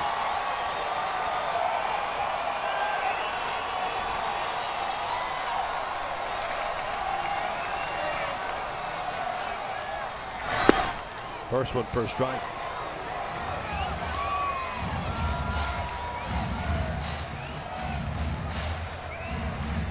Dyson has allowed 4 home runs in 61 in the 3rd innings pitched.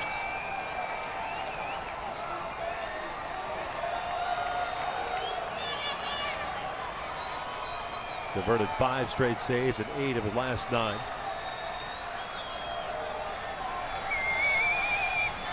Checks in on Trout.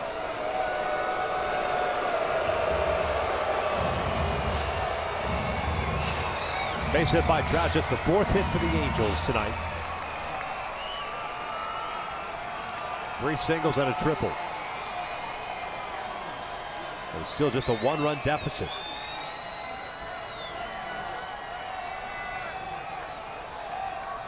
Lucroy set up inside. 0-1. Bounce foul. 0-2. Albert trying to bring those hands in to be able to get the barrel of the bat on that fastball inside.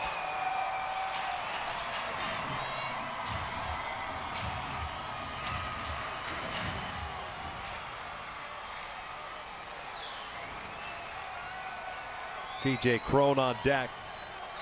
If the inning continues, I'd imagine you'd get a pinch hitter for Shane Robinson, perhaps a G-Man Choi.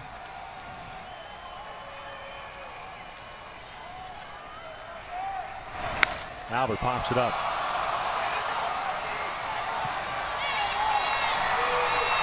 Andrews drops the baseball. They'll take the out. Yeah, that was on purpose. Yep, to take Trout off the bases. Exactly. That way you have Albert at first take that speed away. That's a smart play. Now you're going to get a pitch runner, though. That was an extremely smart play by Andrews. Yep. Rafael Ortega will pitch run for Albert.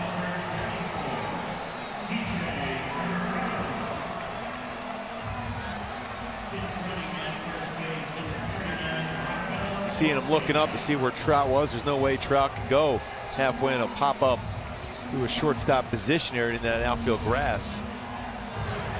Very, very smart play. We have two of the best shortstops in the game as far as the instincts and knowing what kind of play to put on and trusting yourself as far as taking that shot.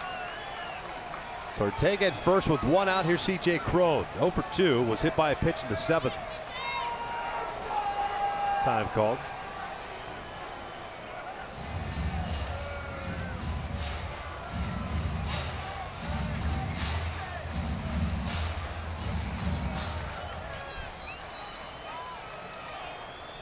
Only other game being played right now, it's in Arizona, the Giants and the Diamondbacks, but they're in the 10th, tied at 5. This is a 2-1 game here in the 9th.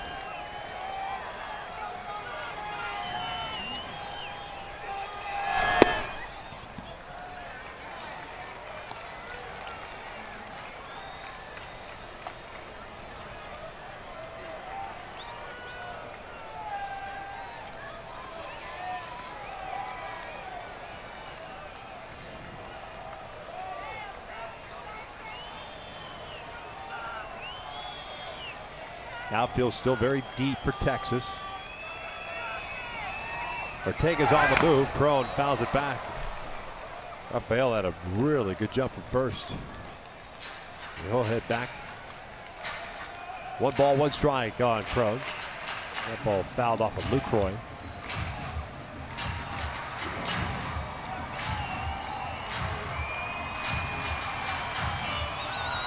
Ortega with 4 stolen bases.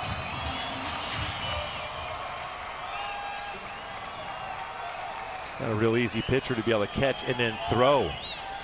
With the base runner going with that movement he has on his fastball. Another good lead for Rafi at first.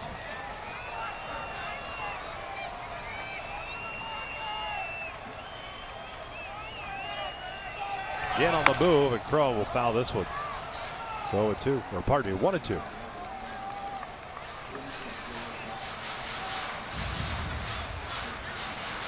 Being told that Rougned Odor left tonight's game with hamstring tightness. That's why Hanser Alberto took over last inning at second base. Yeah, he didn't look comfortable running down the line the last at bat he had.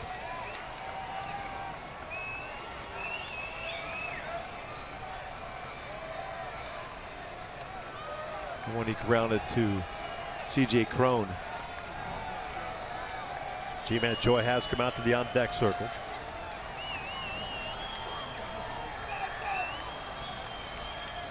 One, 2. Cron goes down swinging, 2 outs.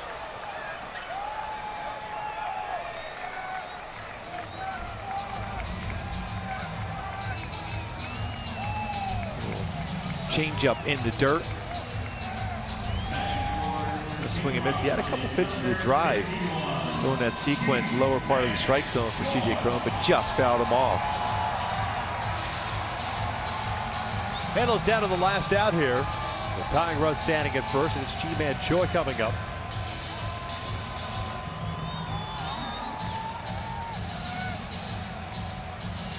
.165 average for Choi.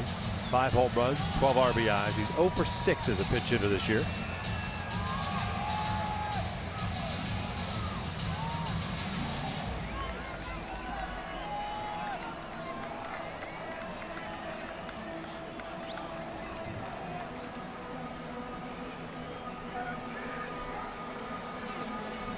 Visit by Doug Brocail, the pitching coach. Ortega still at first, the tying run. And here comes Choi.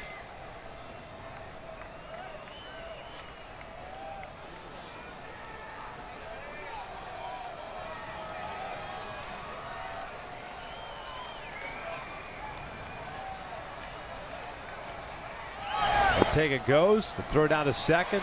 Short hops Elvis Andrews. Nice play by Elvis to keep that ball in the infield. A stolen base for Ortega, so the tying run down scoring position. He had a huge jump. See how many steps he got in before the pitch was delivered. Lucroy had no chance to throw out Ortega. Scoring position now.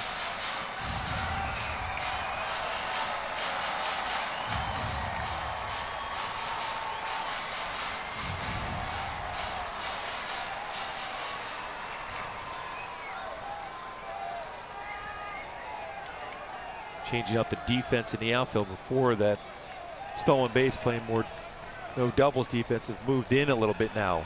Andrus will try to keep Ortega close to the bag, and Ortega's got a huge lead at second.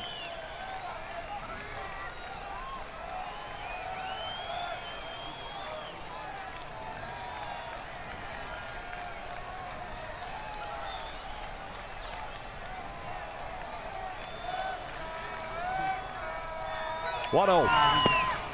Lays off. Not an easy pitch to lay off of either. Pretty close to the strike zone. Anderson Simmons on deck, who had an outstanding at bat, his last at bat.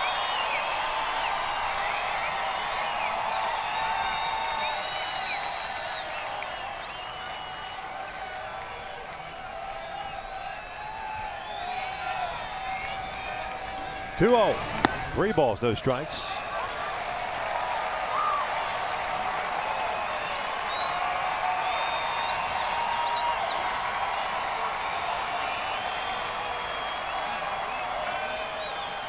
A little over 42,000 here in the opening game of the series. Many have departed.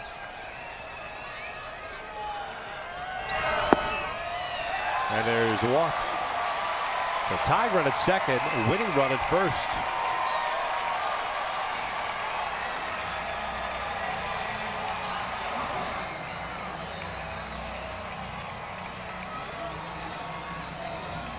Nick Buss will pinch run at first base now for Choi.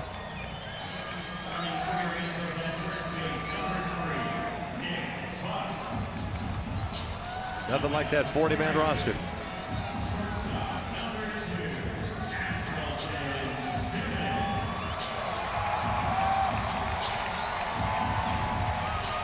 Simmons 1 for 3, an RBI triple.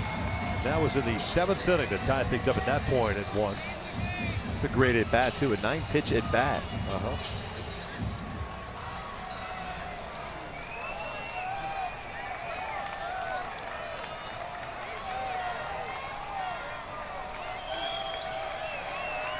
Hoying playing shallow in right field, everyone else at normal depth. Ortega at second, Buss at first. Here's the first one. Hamilton takes inside.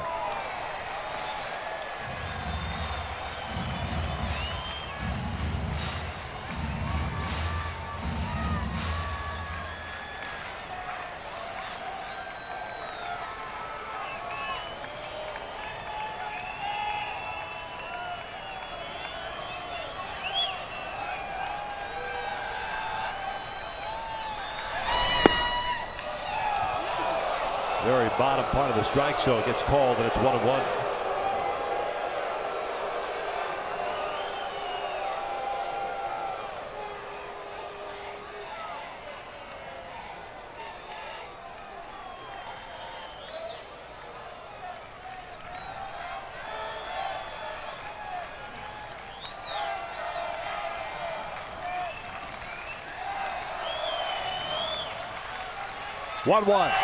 Anderson chops one back to the mound, and Dyson will underhand at the Moreland, Texas takes game 1 by the final of 2-1. Yeah, the story of the game again is Adrian Beltre with a big home run. Elvis Andrus RBI single himself. Although on the bright side, Tyler Skaggs threw the ball